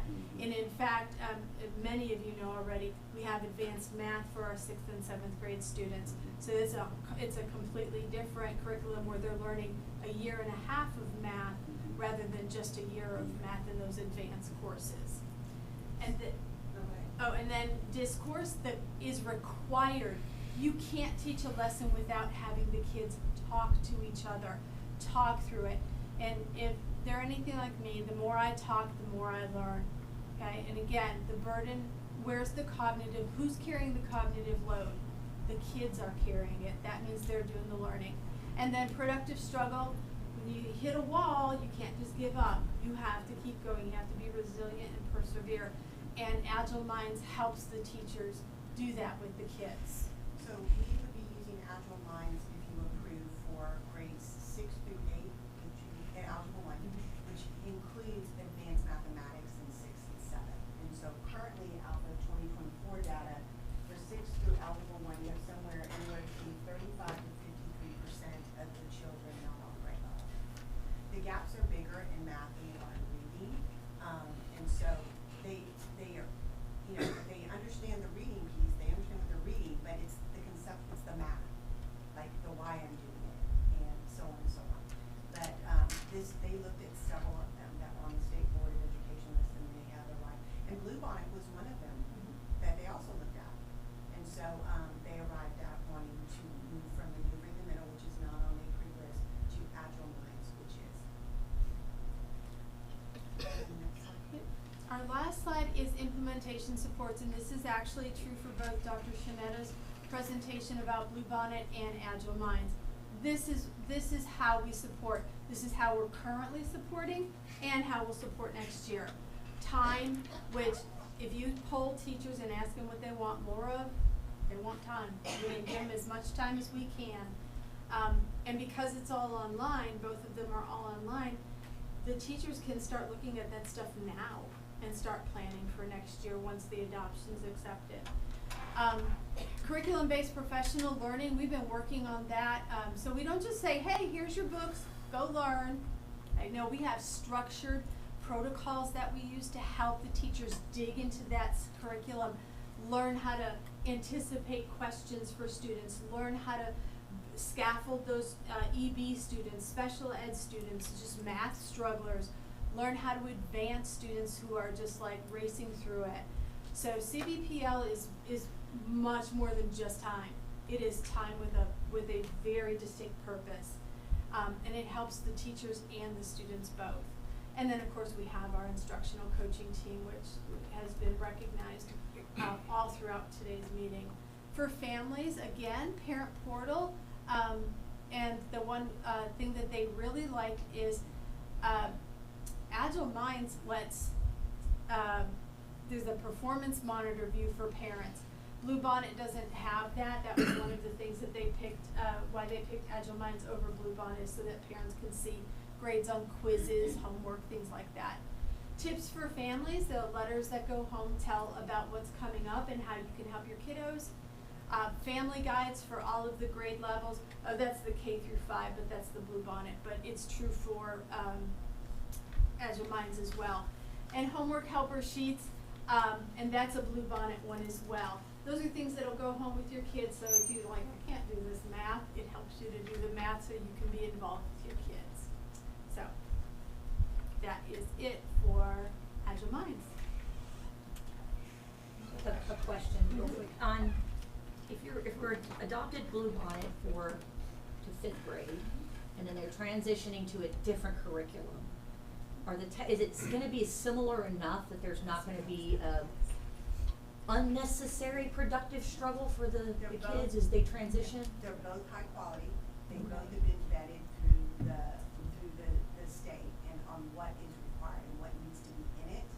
And so we're doing that now. They've been using Maneuver in the Middle, and then they had Eureka, and so that is not a concern. I know some districts say we want the same thing. They're doing that because it's just easier to have the same thing. There's not a need to have the same thing. Teachers need to dig into this curriculum and give us their input on what they want. And so at first they asked me, do we have to go with Bluebonnet? I said, no, you guys need to study what's on the approved list and see what you see. And so no, we're not worried about that at all. So it'll smoke or flow smoothly as the kids transition. The how to teach is in there, all of it. That's the 1605 requires that the alignment be there to even make the approved list, And the good thing about this is they're both Bluebonnet and Agile Minds are procedural, not, conceptual, not procedural. So it's the same type of instruction. We are asking for approval for grades 6 through Algebra 1 for Agile Minds. So they will, and then also there is monies in there again. Remember, if you chose something on the State Board of Education approved list, then there are monies in EMAT. And so maneuvering the middle, we've been paying, out of local, and so this will be out of EMAT monies. And maneuvering the middle was very, very cheap. Like, very cheap. And so we'll see if they submit the next round, but they were not on the first round.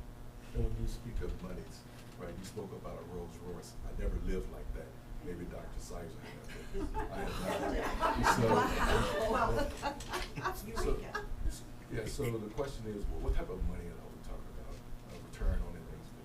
Like what's the cost? So every there is money that's designated by student, and I forget what the basic allotment is. Maybe Ms. Novak could tell you. But what happens is for any curriculum that goes through the approval process for SBOE, that's an additional $40. For no matter what, Agile Minds, Bluebonnet, STEM Scopes, whichever one you adopt, you still get that money because it's been vetted already. Now, Bluebonnet, which is the lower division, not the upper division. Bluebonnet is also digital. It's an OER, so you have to print for that. Agile Minds doesn't require printing, but there's an additional $20 only for the ones that have to be printed, and that's to help districts offset the cost of printing. But we won't get that with Agile Minds because it comes printed already from the vendor.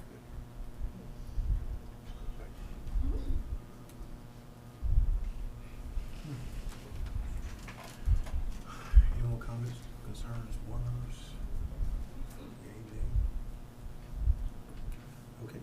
Do we have a motion for this agenda item? Mr. President, I recommend adopting the new math curriculum for grade 6 of algebra as presented.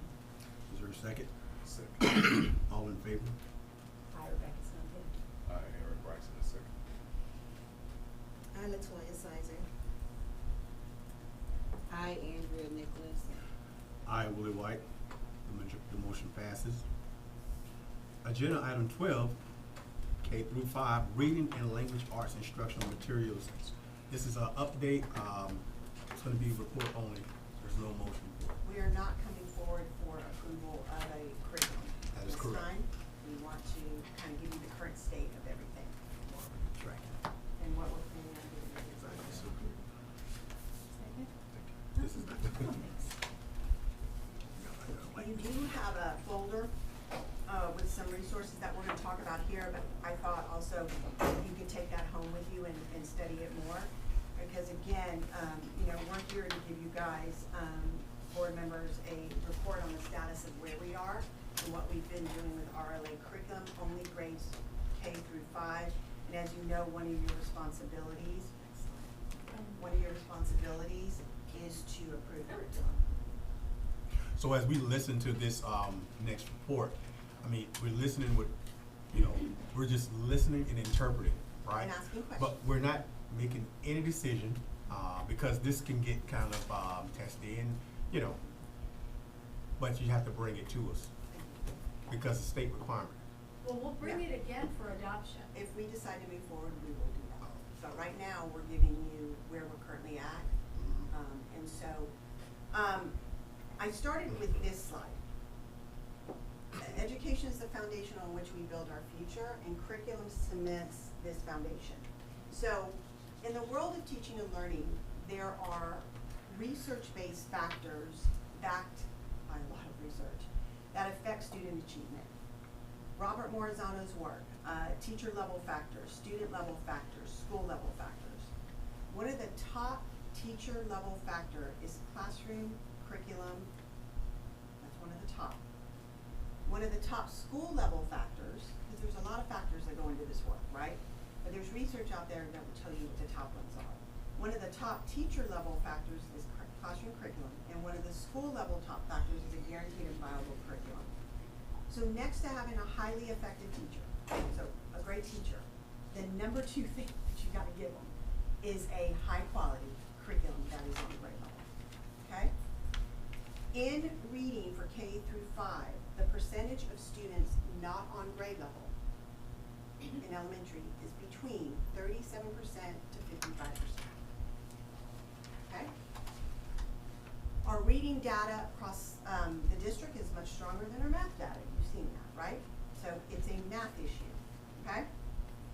You guys have seen this House Bill 1605 already in previous presentations, but again, this work has come as a result of the state legislature who passed House Bill 1605. So they understand that there is a need for better math curriculum and better supports for teachers. The way that you all learned math is not the way kids are learning math today. You don't say. Okay? And that is why the state has talked about unparalleled transparency for parents, giving them access to everything, giving them resources to help them. You won't see a lot of that in other vendors, if that makes sense. Because remember, vendors, it's a business, okay? So next slide.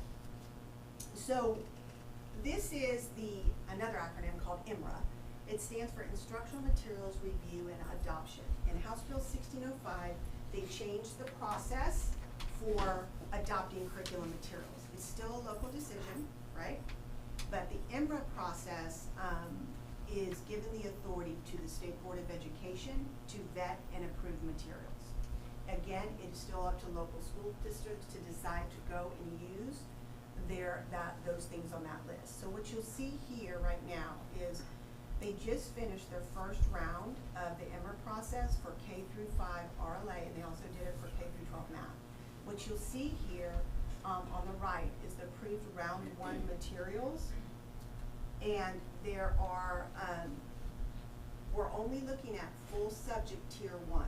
Okay, that's core instruction, not intervention, just full subject tier 1, core instruction. And there were 2, and when you see Savas Learning, we're gonna get into that, that was 1. And the other one was Texas Education Agency, which is code for Bluebonnet, okay?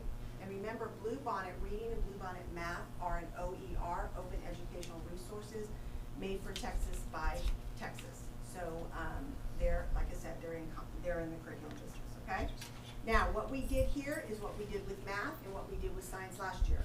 We worked with teachers for hours and weeks recently over looking at what we currently have. So HMH, we call it HMH, Hoffman Mifflin Harris. We signed an 8-year contract with them years ago. We've already paid all the monies out that we're gonna pay for the current HMH curriculum. We have probably, I think, 2 years left on that 8-year, but there's no more monies that are going out. We already paid for the money using IMAP monies. So what they have found is some major gaps in the current curriculum HMH. They used it as it was intended with Fidelity this year. They had not done that before. They picked and chosen because they had gaps. So this year, they used it with Fidelity as it's intended. And these were some of the major concerns that came up with their current curriculum, okay? Especially in early childhood. Especially in early childhood.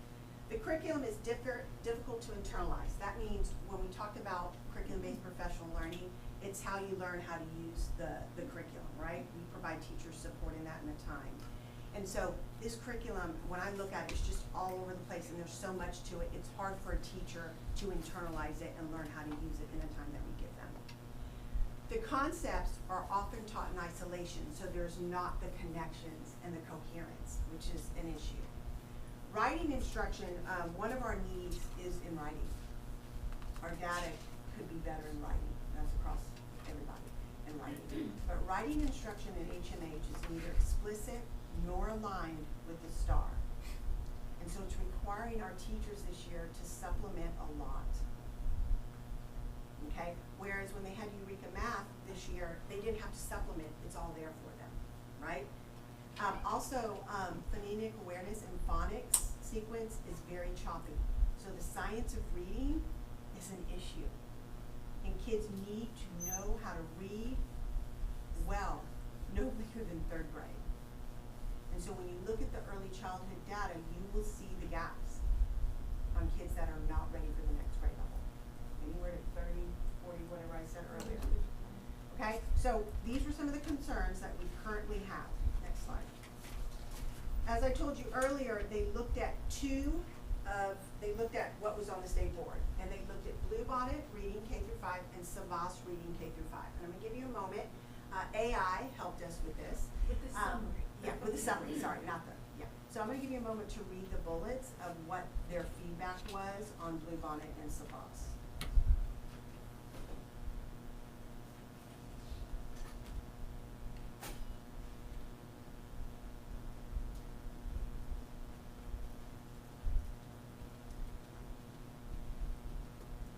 Now remember, Bluebonnet is state-owned. It's an open educational resource. Savas is not state-owned, it's a vendor, but they made the approved list. What stands out to me here is that the first bullet under Bluebonnet, this curriculum is very organized.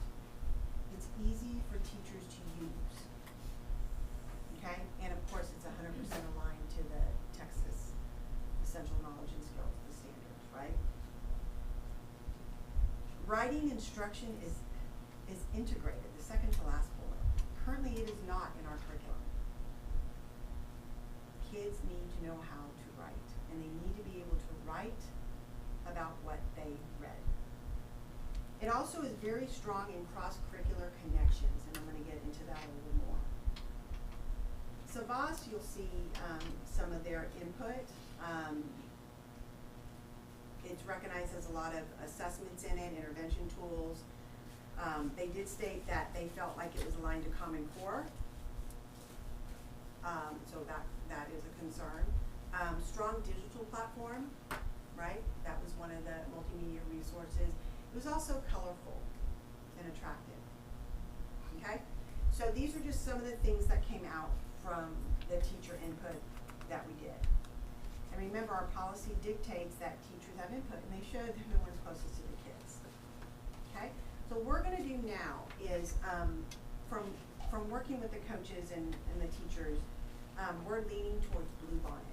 But we wanna get into a little more of what Bluebonnet consists of, because we also know that it is controversial out there. And so I will be addressing the elephant in the room soon. So at this time, I'm gonna turn it over to Ms. Fuller to get into Bluebonnet ROA.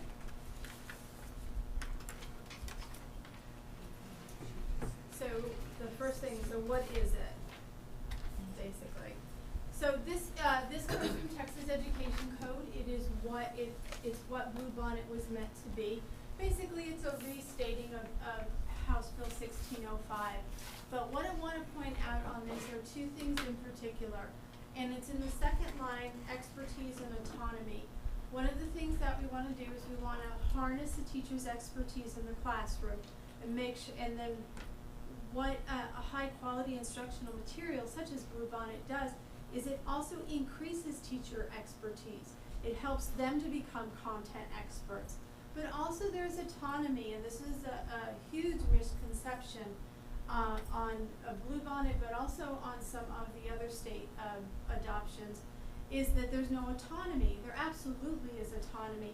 The art of teaching does not go away when you have a good curriculum. The art of teaching is enhanced when you have a good curriculum, because you're not spending your whole time initially trying to select instructional materials that cover the T's, okay? So that's what Bluebonnet set out to do. Okay, here's some more acronyms for you. So an OER is an open educational resource, which means it's digital, okay? And the TEKS are the Texas Essential Knowledge and Skills. And then we have a new one for you, the ELPS. So the ELPS are for emergent bilingual students.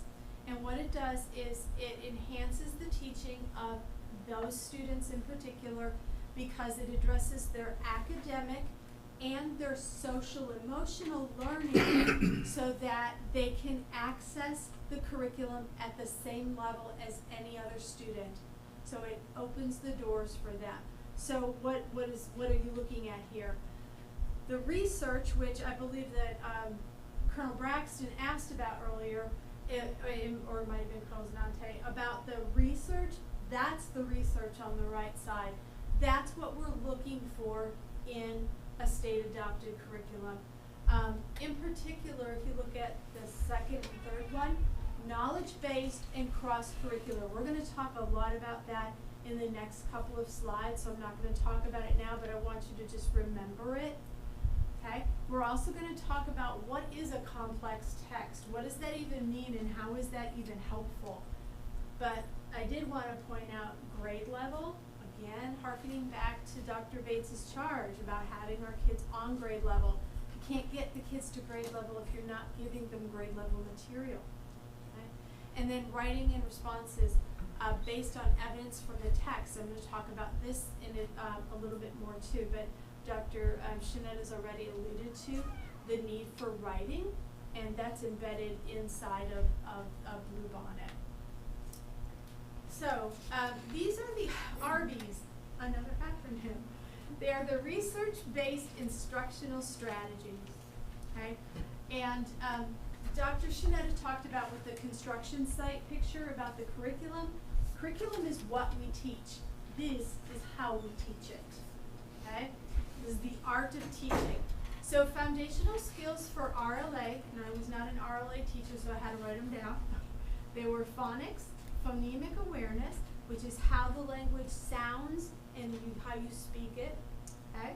It's vocabulary, fluency, comprehension, and writing. Those are the foundational skills. So the RVs say that's what you have to teach is those 6 foundational skills. Text complexity, again, I'm going to address what a complex text is in another slide, so I'm not going to harp on it now. But basically what you're trying to do is raise comprehension and critical thinking with a complex text. Knowledge and vocabulary, I think you all know what that is, so I'm not going to go over that. And then reading, writing, speaking, grounded in evidence from both literary and informational text. And that's where the ELPS and the EB students come in, is that reading, writing, and speaking. Those are the ways that we open access to them so that they're not just learning in one mode of instruction. Here's the writing. So I'm going to just give you a minute to glance at it because I'm not going to read that to you.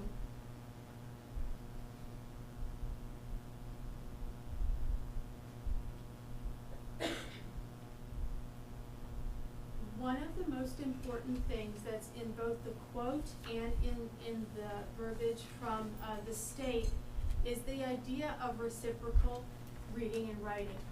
It means that your writing has to be based on what you read and that you should write about what you're reading. It raises kids, it deepens their comprehension, it raises their understanding, it also improves their writing skills as well. In the past, as you saw on the slide, to these before, is that writing was grounded only in personal experience. If students are not connecting with the text, they're not learning from the text. So you want to have absolutely personal experience, but if you're doing text-based, then you connect with the text, it forces you to go deeper into the text. And that's how the depth of understanding comes.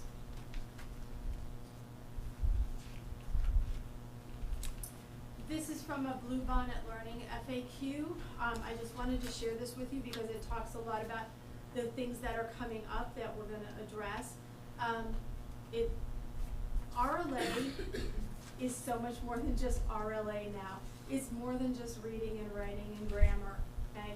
It's getting to be very cross-curricular, and there you see them listed. It brings in lessons on art, history, culture, science, and technology, okay? And then the second question, of course, is the religious, text included, okay? It says, are there religious lessons in text included in the Bluebonnet learning materials? And the answer, this is from the state, is no.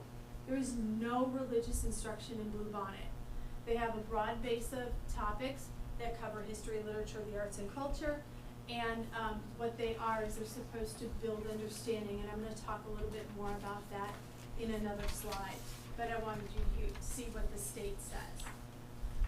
This is the cross-curricular map, and the colors aren't great, but you have the grade levels K through 5, and what you're seeing here is these are all the topics that the kids explore in Bluebonnet. So anything in yellow is a literary source, like you see Don Quixote, you see Number of the Stars, you see fairy tales. The green is science. It's where the kids are reading about science in their RLA classes, okay? They're not just reading about some esoteric thing, they're reading about the thing they're learning about in science. Cross-curricular. It develops neural pathways, by the way, when you teach cross-curricular, which means it is easier for students to retrieve information from their brains as they build more and more neural pathways. And then social studies is in the pink.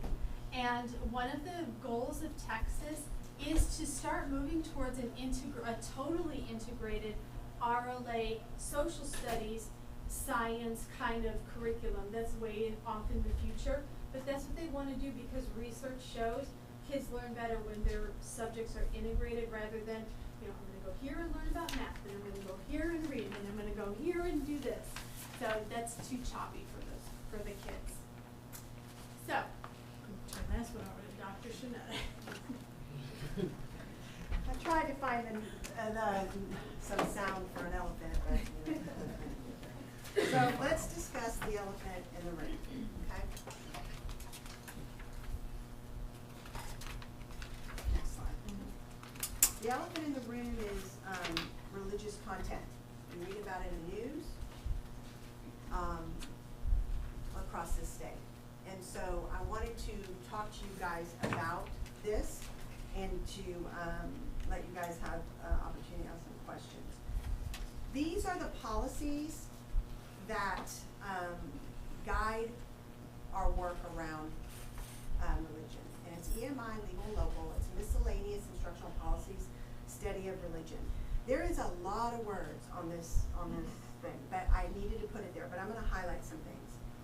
On the secular program, the study of the Bible or of religion for its literacy and historical qualities, when presented objectively as part of a secular program of education, is consistent with the First Amendment.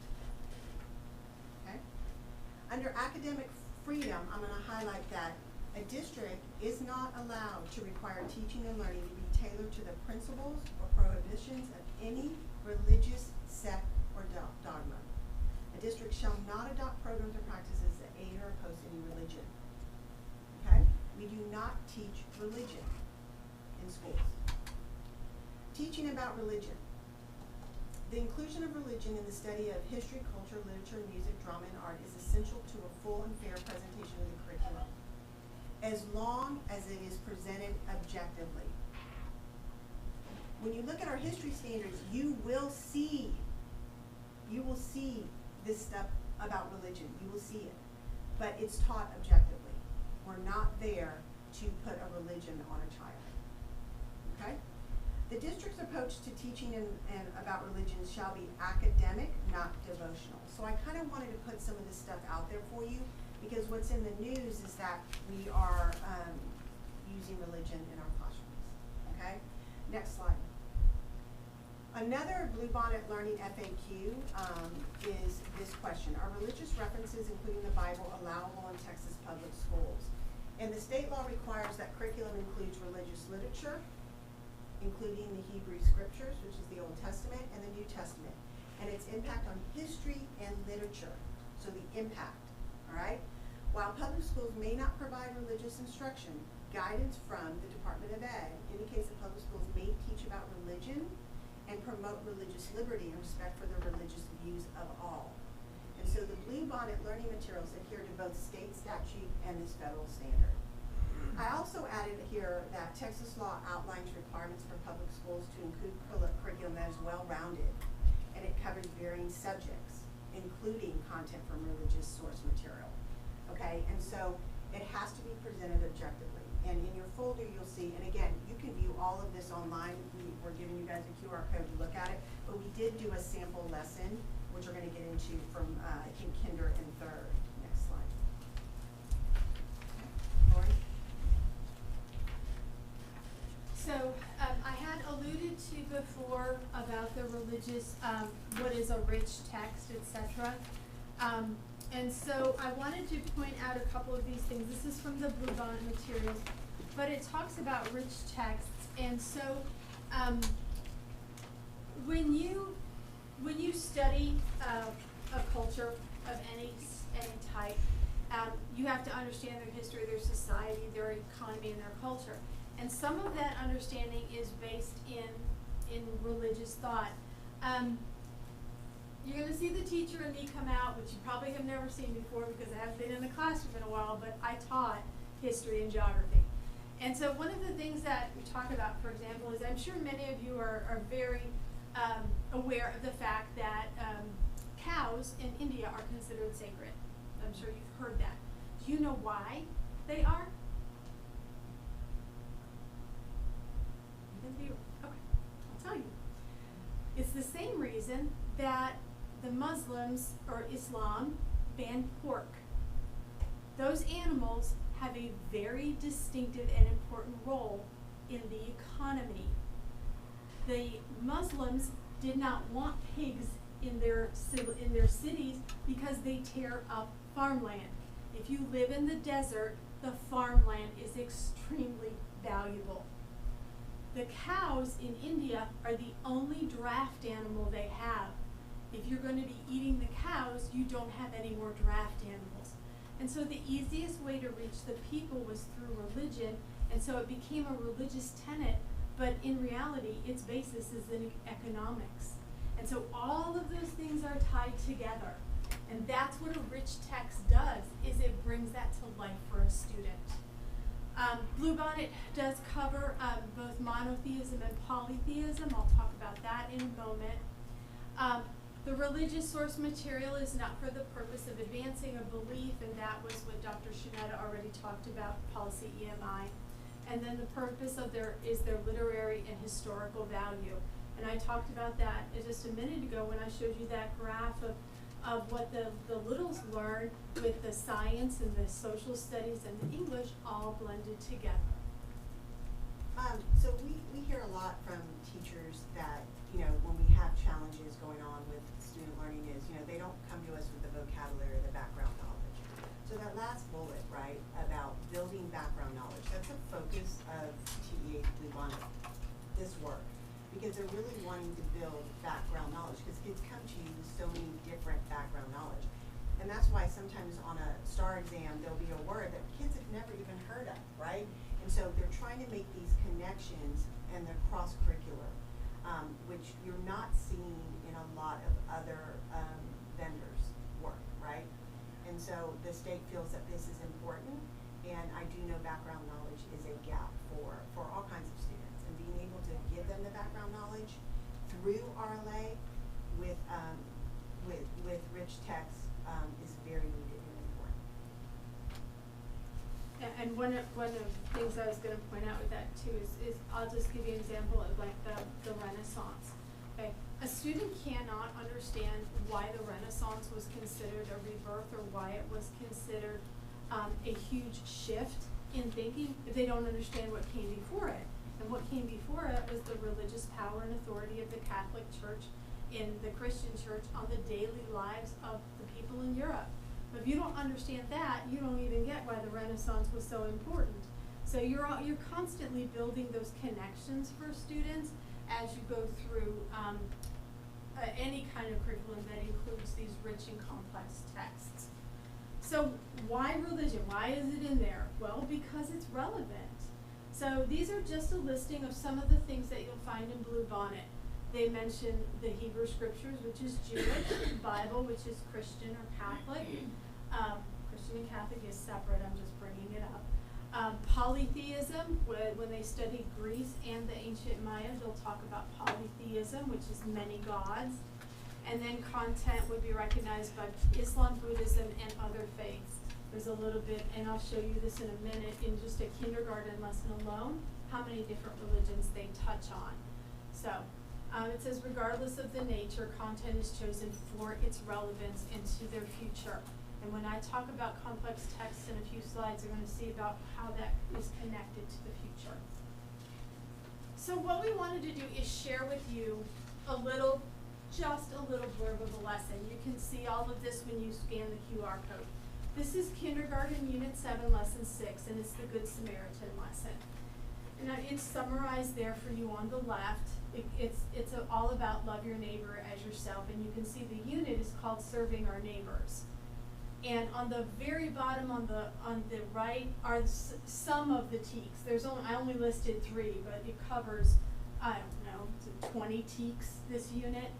But what I wanted to show you was this is what they are encouraging teachers to share with the kindergartners on an age-appropriate level. But the teachers have to have some background knowledge too, because if you're not a history nerd like I am, you're not going to know that the golden rule is in almost every religion, just stated differently. So it's in Buddhism, Christianity, Hinduism, Islam, Judaism, and Sikhism,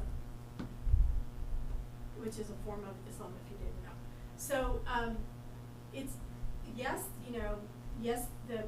the golden rule is associated with the New Testament and Christianity, but it really exists everywhere.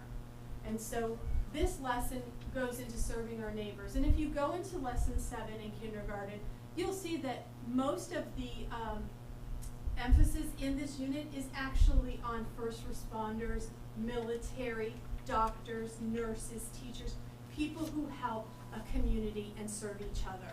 They just use this as their vehicle to get the kiddos started. From the upper division, 3rd grade, we're going to look at Unit 4, Ancient Rome. This is a huge unit, but what it does is it goes from Rome in the beginning to Rome at its fall. And it started off as a polytheistic culture. You can see all the gods and gods. I'm sure everybody did a project in school where they had to name the Roman gods and then compare them to the Greek gods and which one is the god of love and which one is the god of agriculture, etc., etc.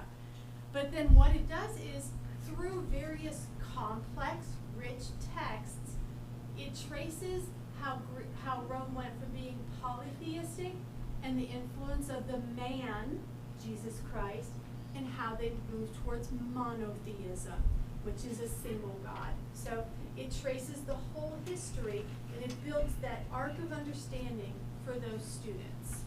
And there again are the TEKs that are listed. And these are 2 images that are taken from the lessons. Okay. So again, you can go online and we'll do your QR code that takes you directly to it, and you can see in depth the lessons. We were going to print one of those for you, but it's 100-something pages, so we did not. But there's a lot in there. We're also impressed with the family resources, and if we decide to come forward to you to recommend this, to go from HMH to Bluebonnet, then we will definitely be using all these family resources and getting them out on a regular basis. And probably going to do check-in meetings throughout the year with parents too. So these are and I know it's small print, but these are letters that go home. They have copies of And full-size. that's right, you have full-size copies in there. But there is the essential question, letters that go home, this is what we're doing. I have never seen a curriculum with such impressive parent support, right? And so that was very important to the state, and I agree with it. And so you'll see for each unit, these letters can go home. We can put them on our websites with links and stuff like that, so they can see them. But they have the focus of learning in them, and they go over the essential questions. So where can you see it for yourself? So this is, if you go TEA Bluebonnet, you'll see all you need to know. But there is a Bluebonnet Learning webpage for you guys to look at it, and there's a QR code.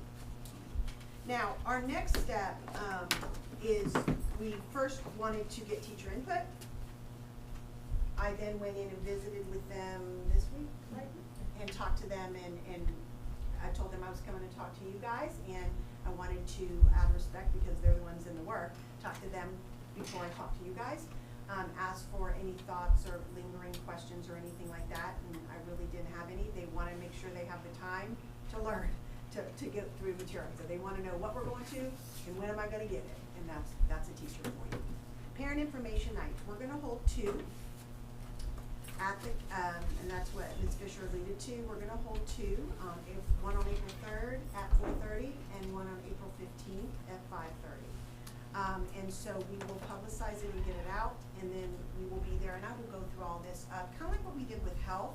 You remember it was called human sexuality, and when you call it that in kindergarten, 1st and 2nd, parents get a little nervous. So we had it all laid out, they looked at it, they asked us questions, so that is gonna be part of it.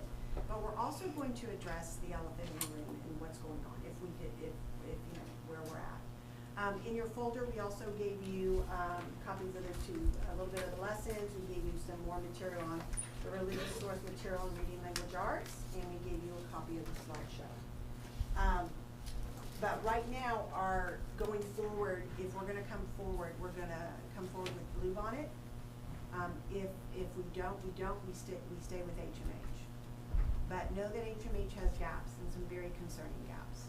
And so, you know, maybe HMH will submit for the State Board of Education this next round, right? But again, if they do, and if it's approved, it will not be able to be used, until Next year. not this coming year, Right, but the year following. 26, Yeah. 27.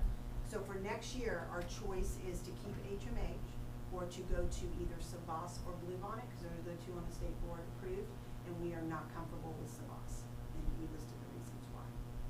Do you have any questions? know Yeah, I have a it's lot of long. questions, but I'm gonna write them down. Okay. I'm about to talk to Dr. Bates about that already. Yes, So, he told me. We're also looking at, and it's because I actually was talking to, Lackland, the assistant soup there, and kind of what they do with their, changes with curriculum, and like I said earlier, I'm probably gonna put out a letter to parents, with, again, the QR code, the access to look at it, but then also give them an opportunity through a link to kind of give me comments, questions, or whatever they have, and then respond to that, because maybe some parents can't make it. That was gonna be my question. Well, maybe they Do you can't, have right? an option to Yeah. stream it or? We're do looking it at that, online? so that's one of the options. We're gonna plan that, we just wanted to, get the dates, that was very important, and make sure that they didn't have anything else going on at elementary, because they're a little busy over there. Any other questions? I guess it's on the topic, maybe not be on the topic. Okay. That, you know, we're transient, right?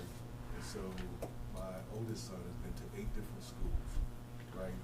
And so when you're talking about advanced learning, right? And so what we didn't realize, the state of Texas, that even though you've done Algebra 1 and Algebra 2, you could be 7th and 8th grade, you can't count that in your GPA for high school. So if you advance your kid early, even though it helped him for his math and science at the academy, but it hurt him from a GPA standpoint because he could not use Algebra 1 and 2 because he took it so early. And that's why that's an EIC local, remember that we Yeah. did, and it will not, you are correct, it will not go into the I will tell you, giving kids access to complex, rich text is very important, and to learn how to write over that is just as important. And that is a missing piece for us. And so we're hoping to fill that with, a better curriculum. Okay? So is this totally new, or are states, using this, some states using this already? Bluebonnet, Oh, no, Bluebonnet. Is this a totally new concept? No, Bluebonnet is made for Texas. just only Texas, Only right? Texas. Now, other states have OERs, Open Educational Resources. Okay. I'm sure there's other states that create their curriculum and do all that, because this piece that you're talking about is involved. There's organizations out there nationally that deal with all kinds of states in this work. And so what you're seeing is states are realizing the gaps, and they're going forward and passing legislature to improve them. And you know, Texas is always a little different than a lot of states in a lot of things. So, but they are in the curriculum business now. So like I said, I have a lot of questions I'm gonna submit, but can this be taught without using the religious portion of it? No, Can you take away from? you cannot, but I will tell you this. Parents have the right, and they've always had the right, to, in anything when we teach kids. And if they come across this unit, let's say on the Golden Rule, let's just say, and they go to the teacher and say, I don't want my child to learn about the Golden Rule. then legally, we will substitute that with them. But it's gonna be a challenge. We'll do it because we have to do it.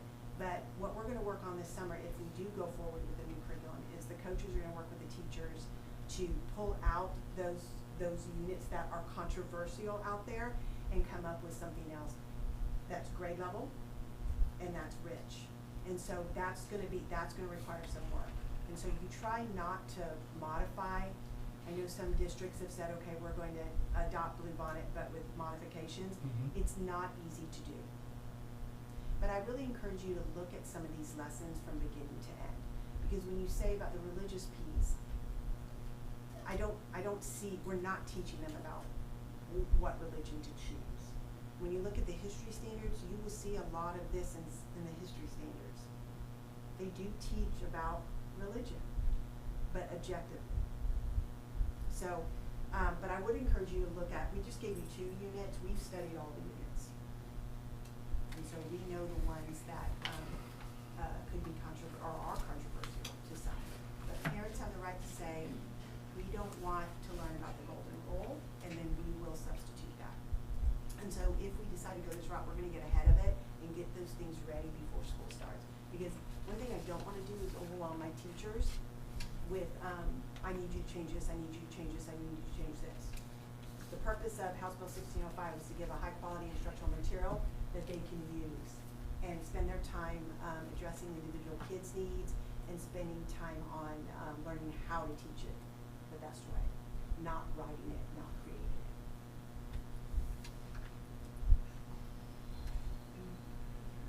Anything else? I'm good. I know that was long. Thank you guys very much for your time. Thank you. Thank you. Thank you.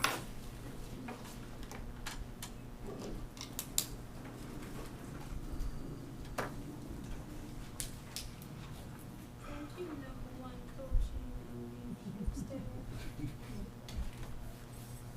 Agenda item 13 is the 2025 month of the military child in purple up for Military Kids Day proclamation. So we do this every year. We love the month of April and celebrating our military kids. There will be numerous activities going on at the campuses and between Dr. Bates and Ms. Timmons. They will keep you all informed of that. And Yes. they were in the packet. And they're in the packet, yes. Yes. I remember, oh, they're in the packet there. Yeah, if there's anything new, we'll let you know. Wear your purple. Absolutely. Oh, Do we have a motion for board members? Mr. President, I recommend adopting the 2025 Month of the Military Child and Purple Up for Military Kids Day proclamation as submitted. Is there a second? I second. All in favor? I, Latoya Sizer. I, Andrea Nicholas. Aaron Braxton is second. Rebecca Simmons. I, Willie White. The motion passes. Agenda item 14 is the Teacher Appreciation Week proclamation for week of May 5 through 9, 2025. So right on the heels of celebrating our military kids, we Mhm. say our great appreciation to all of our awesome teachers. This is an annual proclamation, and the campuses in both district office do several things to hopefully make our teachers feel appreciated for all their work. Cool. Okay. Do we have a motion for this agenda item? Mr. President, I recommend adopting the Teacher Appreciation Week of proclamation for the week of May 5th through the 9th, 2025 as submitted. Is there a second? I second. All in favor? I, Andrea Nicholas. I, Latoya Sizer. Aaron Braxton is second. I, Rebecca Simmons. I, Willie White. The motion passes. Agenda item 15 is proposed Port St. Houston ISD regular business meeting for the 2025-2026 school year. So Dr. Bates got together with Ms. Timmons, Dr. Schneider, and myself. We've got these here for you. You will see, though, similar to what we did this year, we're combining May and June into one meeting. So having it in early June, because May is such a crazy month. But other than that, meeting once a month. Say that again? So this year we combined, we altered the board meetings to where we're having a meeting in early June instead of having a meeting in May and June. Right. So we're, for the 25-26 year, we're recommending the same thing. Okay. And then in July, we got the budget meeting and the regular business meeting on the Yes. same day. Yes, Yeah. yeah, we have the budget Yeah, hearing like that's always. public, that lasts Mhm. quite a while, because, we're here for the kids, but nothing happens without the money for the kids. So- Absolutely, absolutely. And I took a look at the schedule, Me too. and at this point, I'm not comfortable giving my vote to say yes with Yeah, the, with the time. I still think there's some maneuver room in the 11 o'clock, set of the board meeting. And I know everyone probably has, the board meeting is supposed to be what's convenient for the board. Mhm. But given their state of what's going on, how fast things are moving, I know for me personally, and again, this is my personal schedule opinion, is, you know, leaving work for 4 hours during the duty day is getting pretty tough. And I don't know how you all's work environment is right now, but, things are picking up in our workspaces. So I'm asking for consideration to probably move some of these to evening meetings, or at least at the end of the day, like a 1600. So I'm requesting that we don't vote on it today, but maybe there's some more dialogue, and then we could vote next board meeting. And I think we did have that conversation to look at a few meetings in the evenings to accommodate all of us, given our tempo of what's going on with our country. And so I definitely recommend that we definitely revisit that, Mr. President. Anyone else? I concur. Okay, okay. Ms. Nichols? I- Yeah. I'm Okay. neither near nor there, I just, I think we can give some consideration to it. Okay, having heard from all board members, on agenda item 15, proposed Fort Sam Houston regular business meetings for the 2025-2026 school year, the board has decided to tailor this agenda item, into, the April meeting, until next month, the April meeting, and, to have time to discuss, research, and come up with a solution of any kind. Okay, so we will be tailoring this agenda item 15 to next month. Cool, got it. Agenda item 16 is a closed meeting as authorized by the Texas Government Code, section 551.071. The time is now 1:27 p.m. We will move